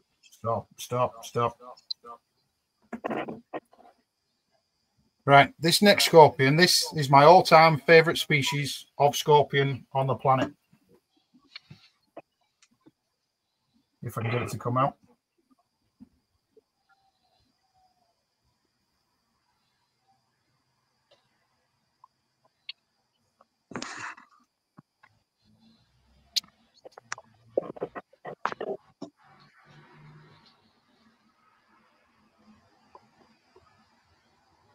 Whoop.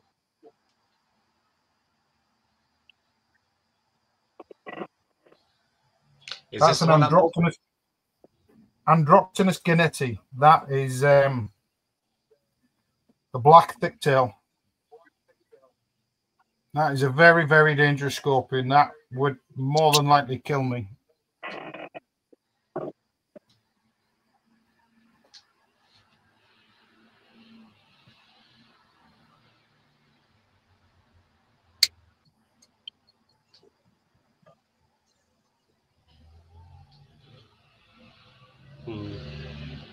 As Osmond said, it's crazy how deadly such a small animal can be. And it is. You think how small they are, then you think how how small a venom yield they've got. I mean, that venom yield would be what, a couple of mil? Yeah, microliters. Go on, get back in. George, did you hear that? Sterilated then. I didn't hear it. Do it again. It's sterilated then.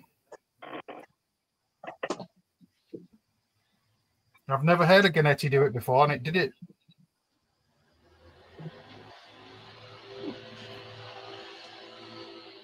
Yeah, stunning, stunning.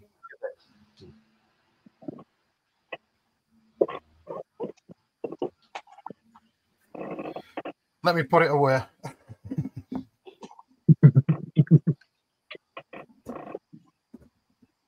They were all fed yesterday, so I was expecting them to be a little bit less active. The Fish Melody said, does the DBA license permit breeding of the species? It does, yes. If you write on the license that you intend to breed, yes.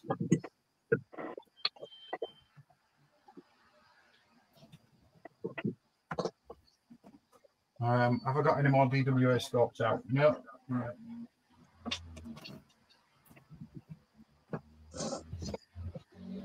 That's that locked up for the evening.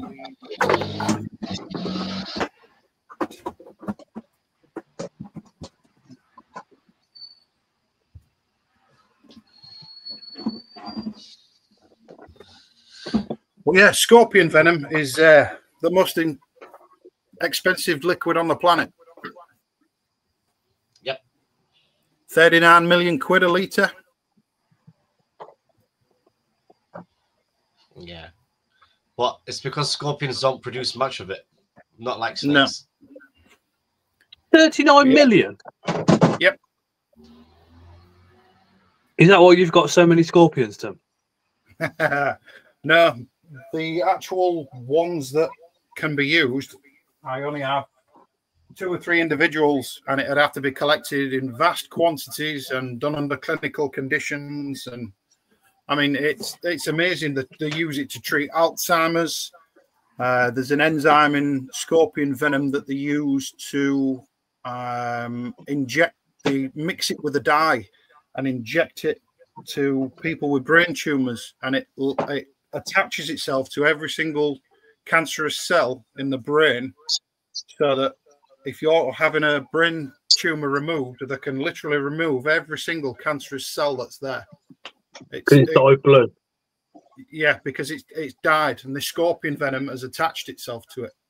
It's amazing what they use it for. Like I say, Alzheimer's, there's a protein in scorpion venom which they're isolating at the minute for transplant.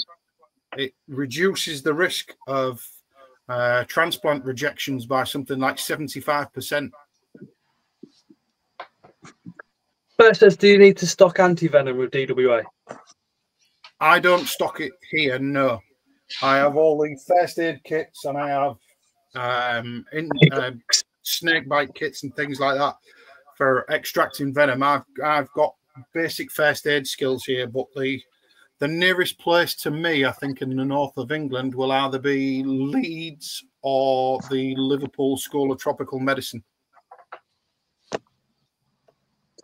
Osman said, I mean, obviously Osman's been keeping Old World fast, the more potent that we can keep kind of tarantulas, and he said he's thinking about his first scorpion. Wants one a little bit spicy. Bear in mind, the country where he is, he can keep any of them. What would you suggest? I'd start nice and simple with something like a bark scorpion, a Central American bark scorpion. They're readily available, and their venom, some of them, the Gracilis, is, again, only just a little. I'd sooner take a sting off the Gracilis than I would the Nebo Hyrachonticus that Lee had on the screen earlier. They've been noted to give people a lot of pain when you're stung by a Nebo. They're from the same part of the world as that black Ganetti was. They're living amongst all the deadly species, but they're not on the DWA list. They're not in the Boothid family. Danielle just kind of jokingly says, "So, what's your technique on milking a scorpion, mate?" How? So, I'm going to take actually the scientific view on that. So, how would they actually go about doing that in a clinical environment? What they actually do is they have a small current, 2 small little metal plates on a glove, and they pick the scorpion up by the tail, touch it either side of this glove on the metal plates, and the electric current causes it to squeeze what venom it has into it. But obviously you have to do this thousands and thousands of times just to get a small vial, you know. Oh wow. So the average, let's say an average size DWA scorpion, what's the average venom yield? If you're looking at micros, then how many would you need to produce a litre? I know we're looking at a litre is 39 million pound scorpion venom. So how many scorpions? Hundreds of thousands. Yeah, so many. Tens of thousands. It's like each scorpion will yield a drop or two, if that. Would they? If you milk the drop or two out of the scorpion, so you used up all its venom, how long before that it would be fully loaded again? A couple of days. So it's not like in an hour we can do it again, or in half an hour we can do it again. Well, again, it all depends on the size of the scorpion and how much charge you put through it. If you scorpions can control the amount of venom they inject and what they actually inject. It's quite a complex little defense mechanism. You know, it's taken hundreds and hundreds of millions of years for them to evolve. The most lethal scorpion on the planet, the Hemiscorpius leptris, that'll drop you in 15-20 minutes. I'd rather take a bite off a cobra or a rattlesnake than one of those. Liz Baxter, bloody hell, Dad. Most I've seen you these past few weeks, and you're already boring me. Get off my live and go to bed. Is she off living in her own place and that now, Tim? No, she has. She just mooches around, and she still owes me this month's board.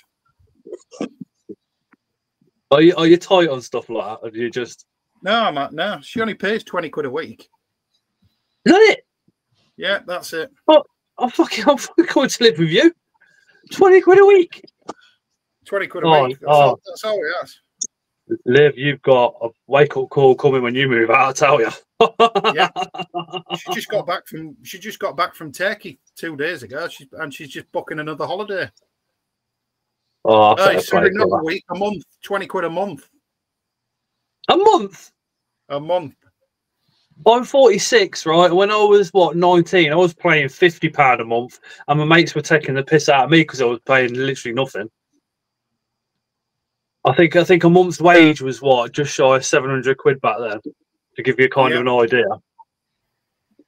Yeah, I was sending £100 a month home to my mother when I was away in the Navy, and she's moaning about your service, brother. She's moaning about 20 quid. Parabuthus Is she actually transversa. moaning, or does she just like? If you got stung by a deadly scorpion, says Claire, how long have you got to get that antivenom? Again, it varies. I can't give you an exact answer for the simple reason a lot of scorpions will give you dry stings. A lot of them will inject a little bit of venom. Venom's quite an expensive commodity to produce for an animal. Let's go. Venom in the UK. Let's go. The most venomous one in your collection, full pout, everything she's got, straight into Tim.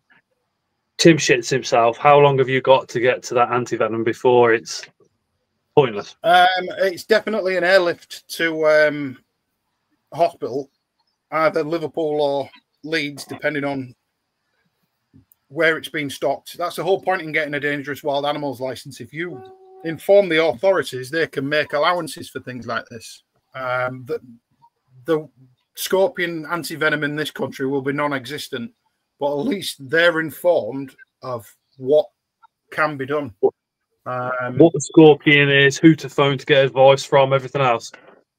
Yeah, I mean, all three of us on the screen now, I've just got us these books. 1 second.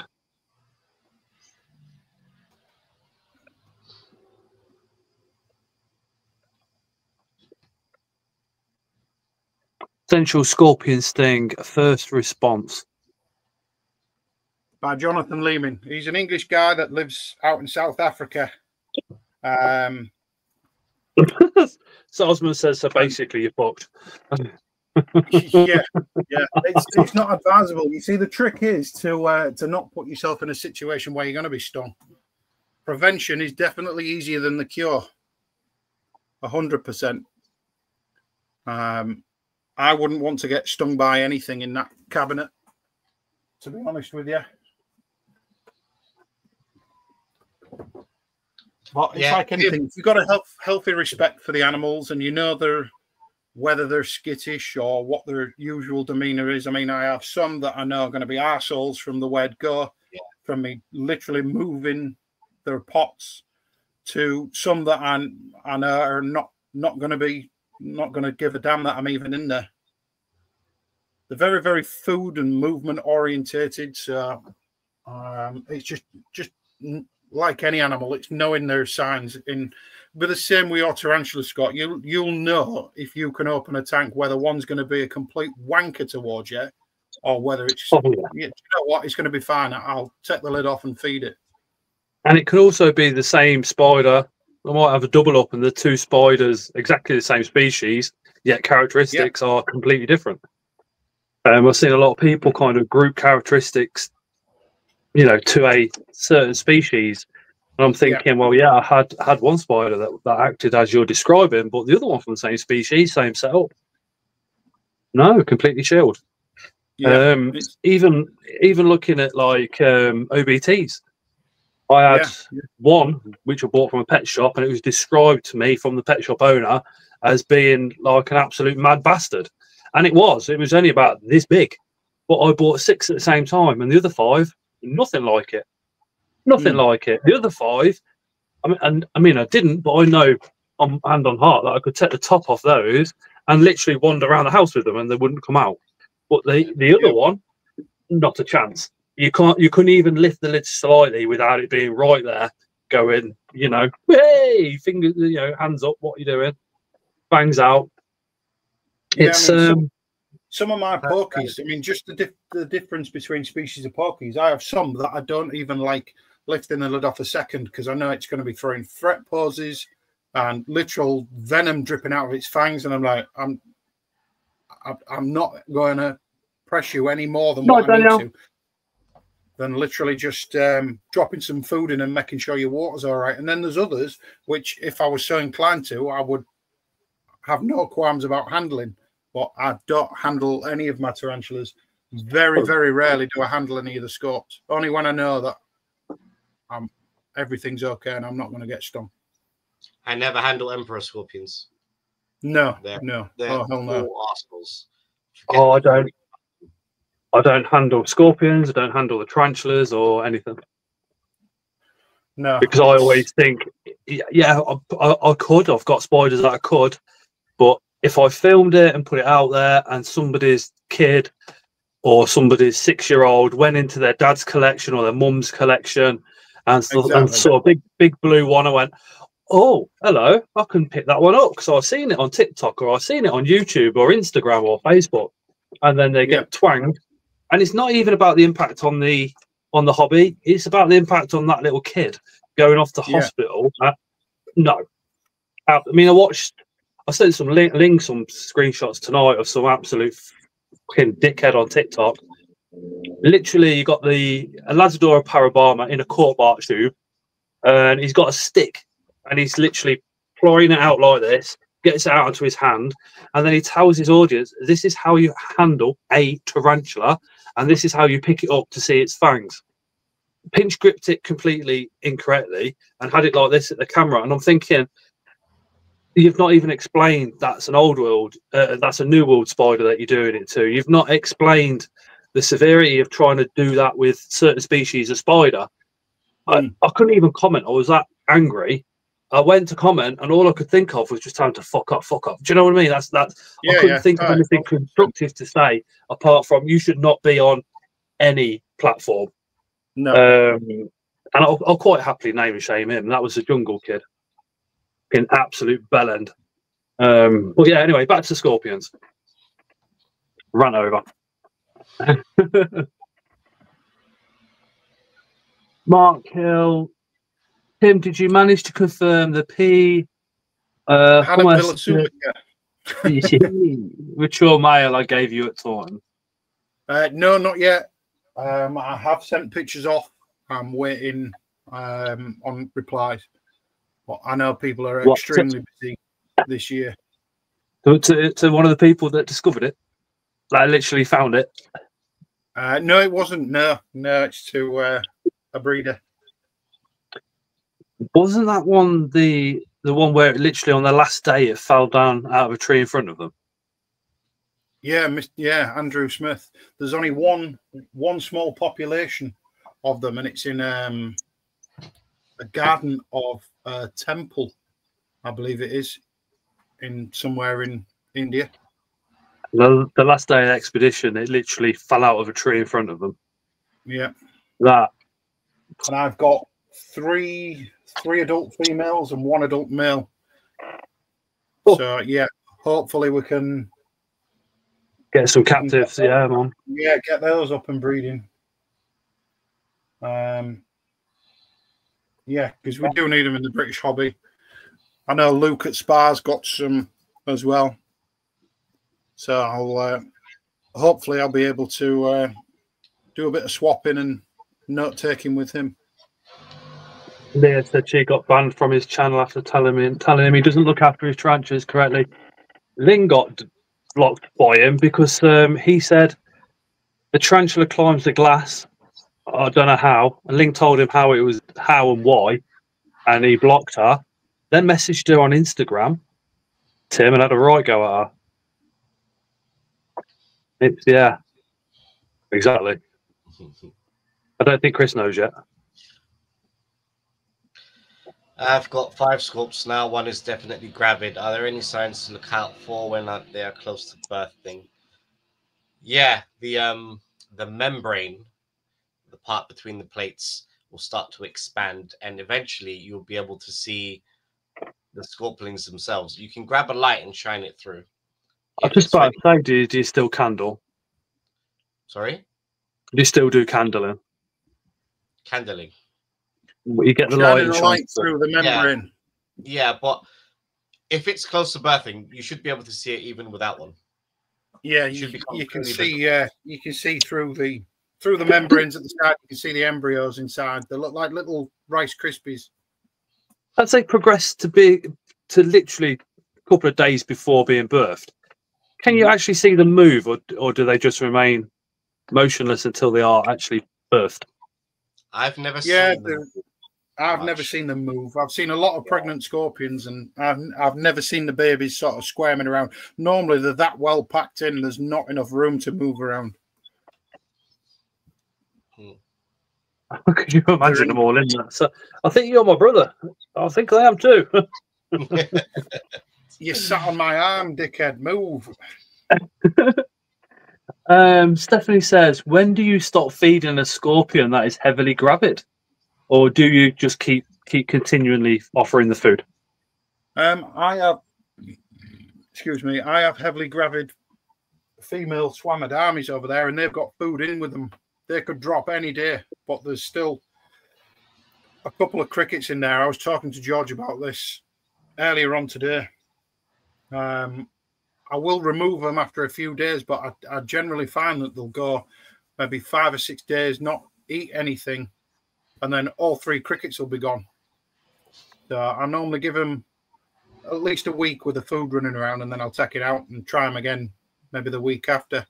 So they are on a higher rotation than the normal 2-week feeding regime, but that's only because they need all the energy and protein they can get for a fit and healthy clutch. What's the longest time a scorpion in your collection's gone without food, and what species was it? I have my Chalktonus Jonesies up there. Haven't eaten. I was literally about to say your Jonesies. Yeah, they've been fat for years. They're indestructible, I think. Yeah, they're maybe what? I think I've had some of those going on for 3 years now, and I think they've fed once, twice in 3 years, and they're still fat sausages. The Jonesy that I've got, that is still a Scorpling from George, was the only one that survived the heating failure in the minus temperatures. Yeah, they're indestructible. So that Scorpion must have experienced kind of -2 in here. This is the one. I don't know. Amazing. That and the Euthalius species green femur survived as well, which that's it. If you put George's picture on the screen. That one. That's what mine are like. They've been like that for 3 years. Just sausage with legs. Yeah, they're just sausages. Sausage I haven't fed that in a year. There's just no need to. I can't go an hour without having something to eat. Let alone a year. I'm the same with me Costa Americanos. Oh, mate, every day I have a Baxter. Costed a fucking fortune. Told you. Once you have it, you never go back. And if anybody's watching, a Baxter is an Americano with pouring cream. So a white Americano, but no milk. You have a bit of pouring cream. And it is the next level. Trust me, you'll never want one of these fancy ones with all sorts of different syrups in again. Yeah, Proper so when they do drink while they're it gets a light spray every couple of weeks just for drinking purposes, and they do drink. So yeah, they just keep going on a diet of water at the minute.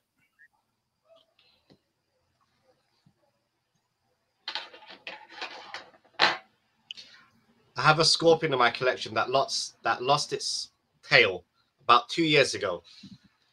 If a scorpion loses its tail and it can't defecate, it's a death sentence. They say within 6 to 8 months it will probably die.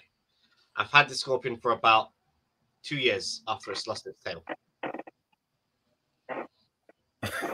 It's still going strong. Yeah. Can it defecate, or is it just a case of it doesn't need to eat yet? Have you ever seen any? I haven't seen any evidence that it's been defecating. So I'm unsure what's going on here. If it's defecating anyway, or it's not. Can you see? It's just cut off at the tip. Amy said a little bit behind she was. What was the scorpion that was on camera a minute ago? The Jonas, I think it was. Chalktonus jonesii. Yeah. And then she also asked, how does a scorpion lose its tail? This one in particular removed it. Was a it bad itself. molt, wasn't it? No, it removed it. So oh yeah, yeah. I looked in the enclosure, and so the tail is made up of several segments. It removed the last 2 segments, and I was a bit weirded out why that happened. And the next time I found it, it was detached at the base. So scorpions, if they have a limb that's not working properly, they can remove it. I have a spinfer that's lost that its leg broke while in transit to me, and I found it in the enclosure. I think it removed it. Oh wow! So they are capable of removing their limbs. I mean, again, they're not do the same. When we think of scorpion removing its own limb, we're putting a lot of the thoughts and feelings of a human onto that. So we're thinking, you know, cutting our own arms, going through all that pain. Scorpions obviously don't have the same feelings that we do they? No. So do you think they experience a discomfort when they're doing it, or is it a pain? I think it'd be more of a discomfort for it to keep it and not. Yeah, I think if so, the only living thing on Earth that's suicidal is humans. A scorpion's, any other animal, anything living, its natural instinct is to live. So if it's cutting off its own tail, which is supposed to be a detriment to it, it must be for its own survival. So probably, maybe it was in pain or discomfort before, but it's decided this is what I need to do to carry on living. It's doing what it can to survive. So there must have been a reason for it to remove its tail. And no, a scorpion cannot usually poop if it's lost its tail. The anus is located at the very end of the tail, just before the telson. I've not seen any evidence that this one has been defecating, so I'm not sure what's going on. It's over 2 years. It's been alive. Strange. Maybe start keeping notes about that one. And yeah, it might be an interesting one. Can limbs be grown back like the legs and stuff? No, they're not like tarantulas. If a scorpion loses an arm, a leg, a tail, it will not grow back. Lee. Yes, Scott. Can we have a look around your other enclosures? You can. I've got a lot of tanks, but not a lot of them are done because I've just re-put them back up here from having the. Because if you don't breed or sell, people can go off to George. I'm going to attempt to try and buy their scorpions and then do what you've done with the enclosures.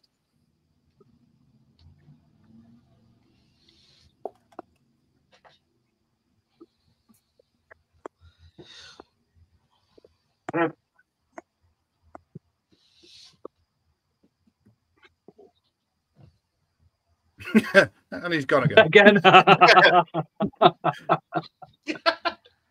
You know his husband's now running into the room to sort the camera out, don't you? You've gone again. I know. However, must run all the way through the tail, so I think it still can. Yeah, but the edge of the tail has been sealed off to prevent it from bleeding. So how is it pooping? Well, if there's no evidence, no white residue or anything like that, it can't be. Yeah. There would be evidence of it somewhere. It'd be on the bark or the sides of the enclosure. On orange sand. The sand is orange. I would be able to see white poop if it was on there.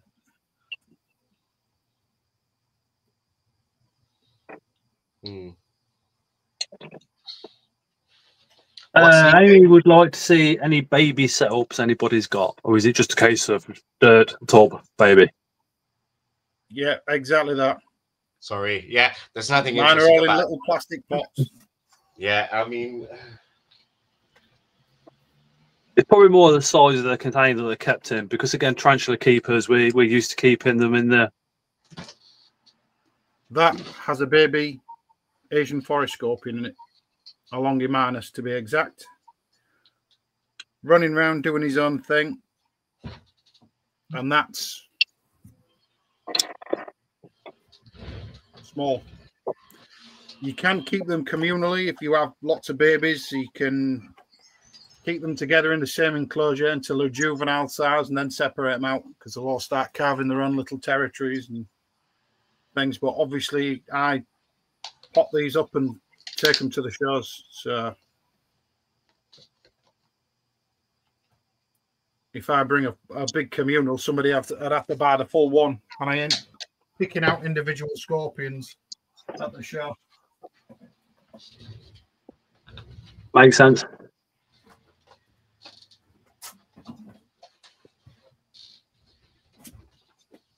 George, are you coming to the London show on the 27th? I am, yes. Awesome. Awesome. You're going to be working at one of the stalls? Or are you just walking Yeah, around? I'll be doing his camera work. I've got camera work and dumping all his buys under my section of the table like he always does. Yeah. Safest place in the building.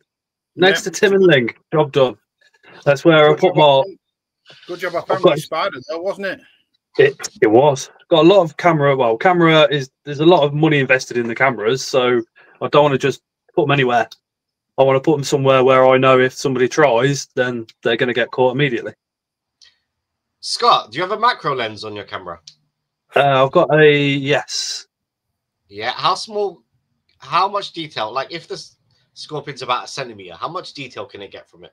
Do you follow my OnlyFans? Your OnlyFans, absolutely. Yeah. That's all macro. Right. Yeah. Quite a fair bit. My last video with the isopods picked them up quite clearly and brought them quite a good size. So instead of being, they come up to about that type of about 1 inch, 2 inches in size. It will increase it by. So a 2 centimeter scorpion, you can just about fill a screen. Yeah, perfect. Okay. But I do it all freehand as well. So I don't use tripod or anything still. I'm like, it's the best way to get the focus, but you do get a bit wobble. But it's one of them. I've got bits of time to get videos done, but not enough time to be setting up a lot of tripods. Plus, the ones that you need are quite expensive, and then you set them up, and whatever you're focusing on is fucked off. So you need hours and hours to be able to get the footage. Cameras I want some nice macro shots doing of. You'll have to bring your camera down, George. Oh, up. Sorry, yeah. I want some nice macro shots doing them at Boothage. Yeah, no problem. When separating the babies from the mum's enclosure, how do you pick them up to move them? Like, do you use a spoon? Says Amy. No, I don't. I think everyone has their own method. Tim, what's yours? Do you want to see yours? That little spade, a little metal spade. And George has the feather touch tweezers for use for ants. Amy, entomological tweezers, they're called. You can buy them off eBay, Amazon. You can get them from Ants HQ. Yeah. These, you can't put any pressure on them, so it's impossible to hurt something with it. Well, other than that, the spade. These things are amazing, Tim. I use it all the time. You guys hear me now, by the way? Am I back? Yeah, you are back. Yes. Oh, good. What a pain in the arse. It logs me off every time I try and change the camera.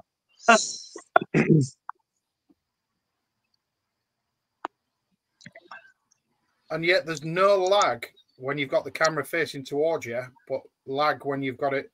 I know. Straight the other way. Signal booster needed. Yeah. Yeah. What's in that one? So that is a juvenile Asper in that one. Oh, nice. And then male Asper in that one. All the little scorpion Aspers are in these little tubs in here. Females in this one. I've just did the other day for something that's going to arrive. That's not a scorpion though. Oh, what is it?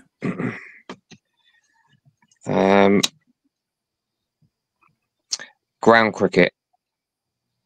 Oh, the big armored one. Big one. Yeah. I saw them. Yeah. So, yeah. So I was like, well, I'll see what I can make for that. This was a nice enclosure, but the Arizonensis has completely destroyed it, as they always do. So,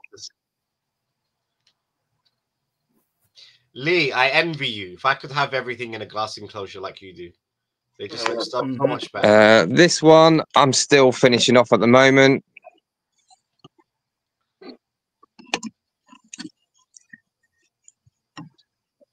That one's being finished off, but the female Nebo is in here, and she is currently living under there, and she's built all under this.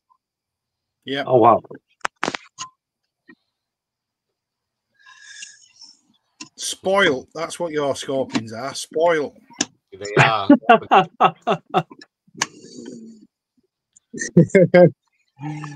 And then the other ones are just in. These are in tubs,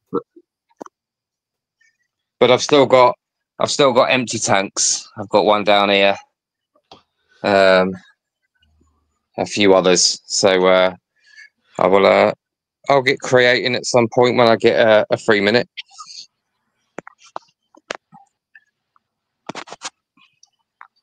I would say I'm going to turn the camera back round, but you'll probably. I didn't hear that.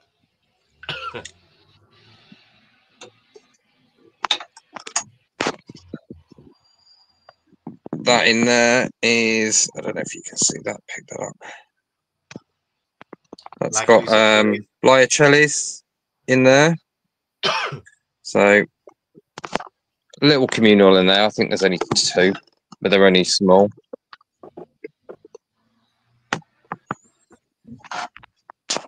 And that is, well, I was going to show you the male Jonesy, but he's gone. He's just legged it, but he's in this little enclosure here.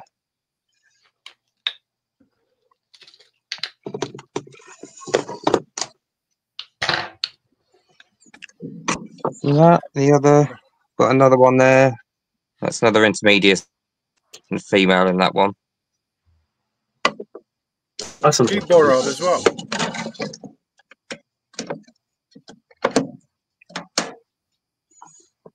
That's whose babies are all here, all along here.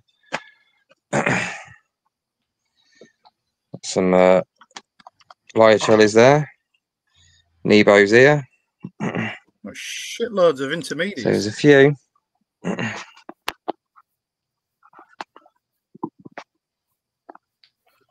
Yeah. Nice. Can't remember how many I counted.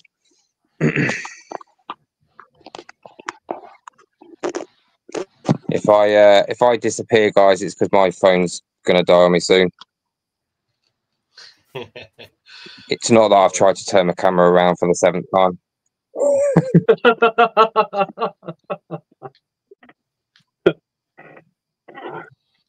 If I'm on the next live with you, Scott, I'm using a laptop. Yeah, man. Laptops are the way forward. Best thing I ever bought. Can't do anything on mine nowadays. It's just When you found out how to use it. Yeah, when I found out how to use it. I'm used to whacking things. The funny thing is, the husband was like, "Oh, yeah, set it up on the laptop," and I was like, "No, my phone will be fine."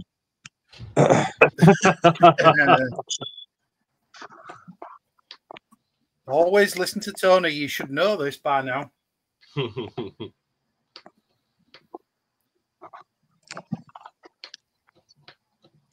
Does anyone have any pigeon wood scorpions? Donna, I think I have a couple left. This week, people have been buying them like crazy. I don't know what's happened. you got some on the website. Yeah, they're on the website, glscorps.co.uk. They go through fits and spurts. Nobody will buy any for months and months and months, and then all of a sudden, everybody will want one. People want them when they become scarce. Yeah. When they're not available in shops, then they just become like gold. I'll send Shane tonight. Okay.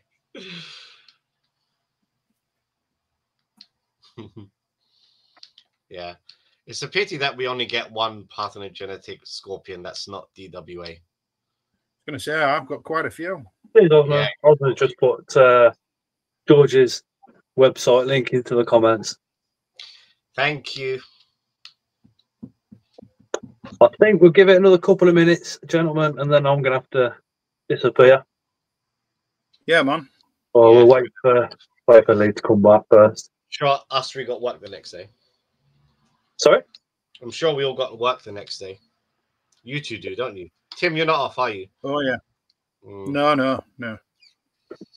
No. I've got my first month's review tomorrow, although I've been there about 6 weeks. So. Are you any nearer to getting the promotion? I've changed companies, haven't I? So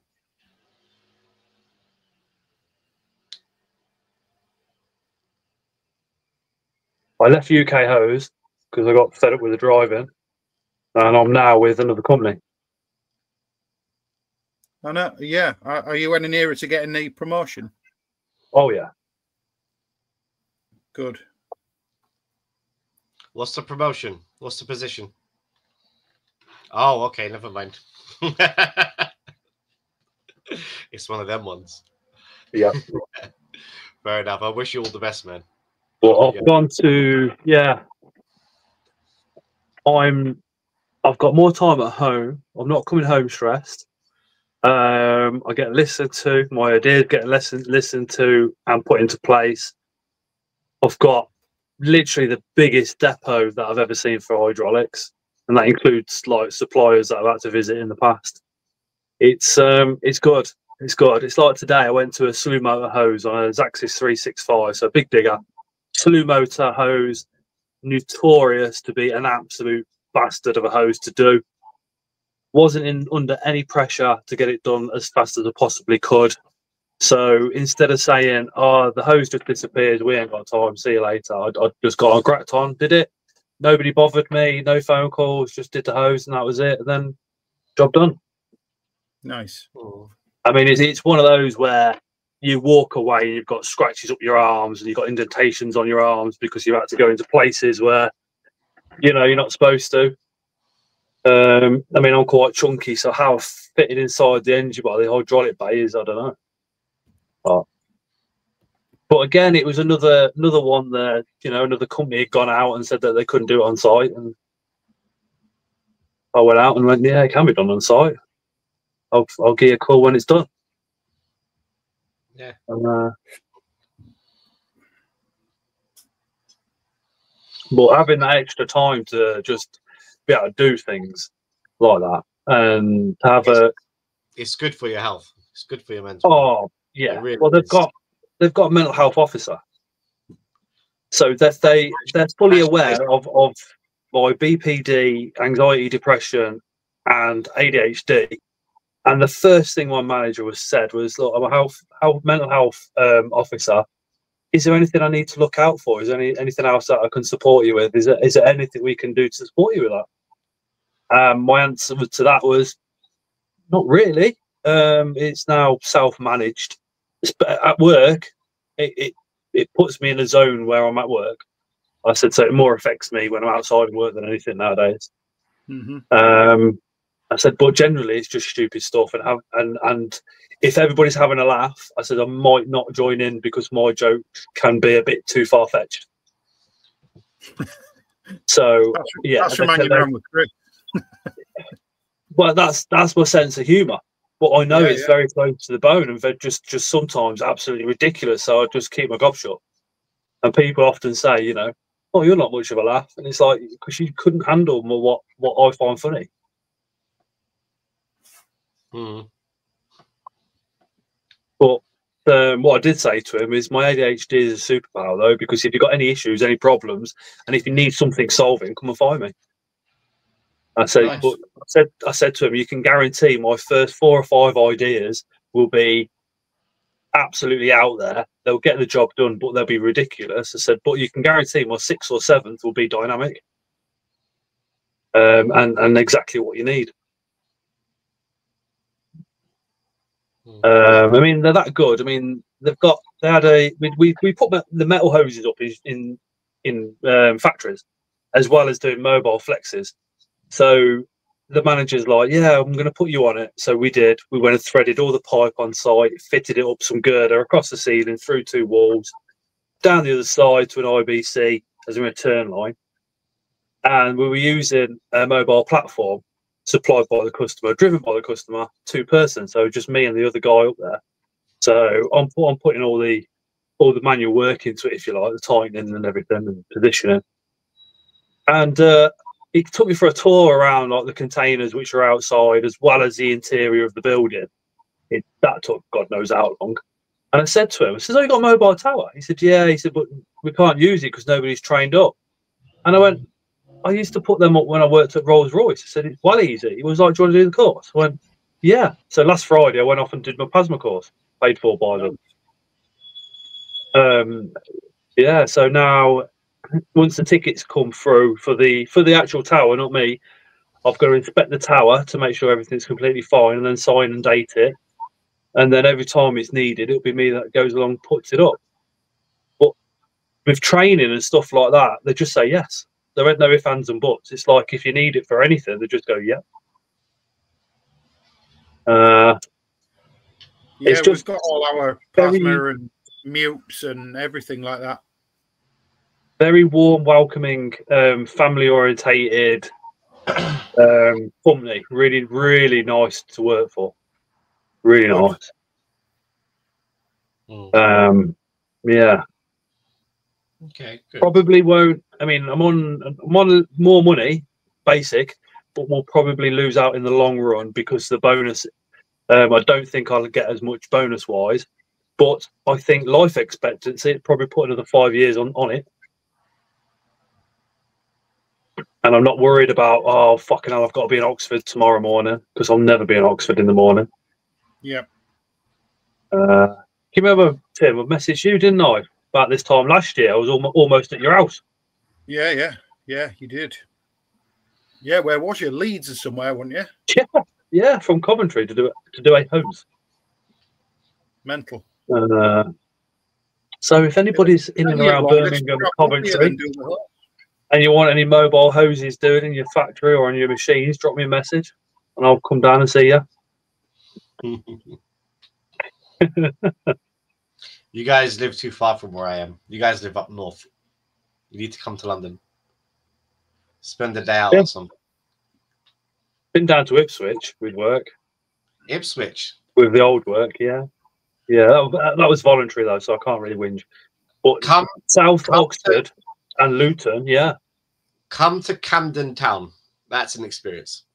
Yeah, Camden Town's a good night out. Yeah. You'll like yourself. Lived in London for 14 years, and once a month we used to go down and visit him. Some really good nights around Camden. Yeah. Has Lee just gone completely then? I think so. I think he said his phone was dying, maybe. Yeah. Okay, Yeah, he then. did. All right, we'll All right. call it then. Just for everybody that's watching, I do apologise because I did say that lives were going to be a bit more regular. My dad's been in hospital for nearly 2 months now. He went in with a water infection. He's also had norovirus, but the water infection left him with delirium. So there's lots of ups and downs, and we've now got to the point where it is delirium. It's not dementia or anything like that, and they can't tell us if it's going to disappear or not, or how much it's going to disappear. And it took me a few weeks to get my head around it, to be honest. So hence I weren't really feeling up to doing too many lives. So thank you for bearing with, and thank you very much for turning up this evening. I appreciate it massively. Yeah. Thanks, guys. Tim, George, and Lee, thank you very, very much for coming on. Yeah, like I said, these lads have got family time. They've got work commitments as well. So to spend an evening with us, you know, thank you for doing that. I know Lee literally finished work an hour before the live, so huge thanks to him as well. And it was his first ever live stream. Hmm. Yeah, I think he did really well. he did very well. His enclosures are amazing. We thought we have to get him on the stream. You guys, everyone needs to see what Lee's all about. Like me Lovely and bloke. him know, but Yeah, you need to follow him on Instagram, United Inverts. Some of his United pictures on there are phenomenal. yeah. His whenever I pick up a box and fill it with soil, I feel guilty now. When I look at his enclosures, I'm like, it needs some moss, it needs some rocks, it needs leaves, it needs more of this and more of that. There's no excuse, because you can just go for a drive and get some moss, or you can lives in message. London. No, He lives in Leah, London. yeah, we hooked you up with Leah. You've got all the moss that you could fucking ever need. yeah, but listen, I have to buy my moss, which I'm okay with. It's fine. You guys just go and collect it. And if you guys want wood or moss, you just go into the forest. No, Here's no, the forest. that's not the case. That's not the case. I live in the middle of city centre, Coventry, right? Near enough the city centre. And I don't know if you've ever been for a walk down the canals around here, but they are cesspits. They're absolutely disgusting. On the outskirts of Coventry, it's the same. So what I do is, if I'm in the countryside with work, I pull over and I go for a piss, and I go for a little bit of a walk, and I find some moss and put it in the van. And then I get back to work, and the manager goes, "Is that for you to buy it again, Scott?" And I go, "Yep." And that's how I do it. That's how I do it. The only time he can collect moss is when he comes to my house. There you go. I'm like a homeless person begging Lee and Tim for moss. I'm like, please send me bags of moss. Even if we can get moss here, it's horrible here. Yours is like really rich and green and alive. Because I look for it. People always say, "Oh, Scott, you're on camera. Your moss looks amazing." Blah blah blah blah. And it's like, well, that the only reason is because I look for that particular moss, because that's the colour I like personally. And you're always talking about humidity. 8 times its own weight in water it can hold. Yeah, I use moss. I use a lot of moss, and I'm always up for more moss. Tim calls me the moss whore. And I have moss slag. Oh, moss slag. Did you change it? No, it's always moss whore. It's always going to be moss whore. All right, guys. Thank you for the stream. Georgia moss looks amazing. Thank you, Dawn. I get my moss from Tim. Which, if he ever goes for walkies again, he needs to get me some as well. Listen, 5 minutes walk. If you guys see me at the shows, bring me moss. I'll give you scorpions. Bring me moss. We'll perform sex acts for moss. We'll perform sex acts for moss. Yes, absolutely.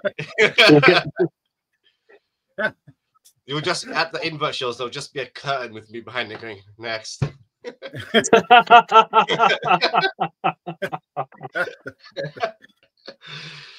I'd just like to say on the record, that's not why I give him moss.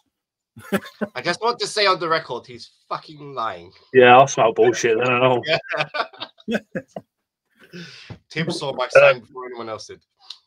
But thank you to everybody that's come up. Well, thank you for everybody that's coming to the comments, and those that ain't coming to the comments and sit back and watching. Thank you as well. Really, really appreciate your support. It just shows you how much Scorpions have gained in popularity. Because I think the lives that I've done with Tim seem to have just snowballed. We had a couple of points tonight with 60 odd people watching, which is absolutely incredible. So thank you, and thank you for taking so much time and looking at Scorpions. Appreciate it. Thanks, guys. Cheers. Not everybody. All right, take it easy. Bye, guys.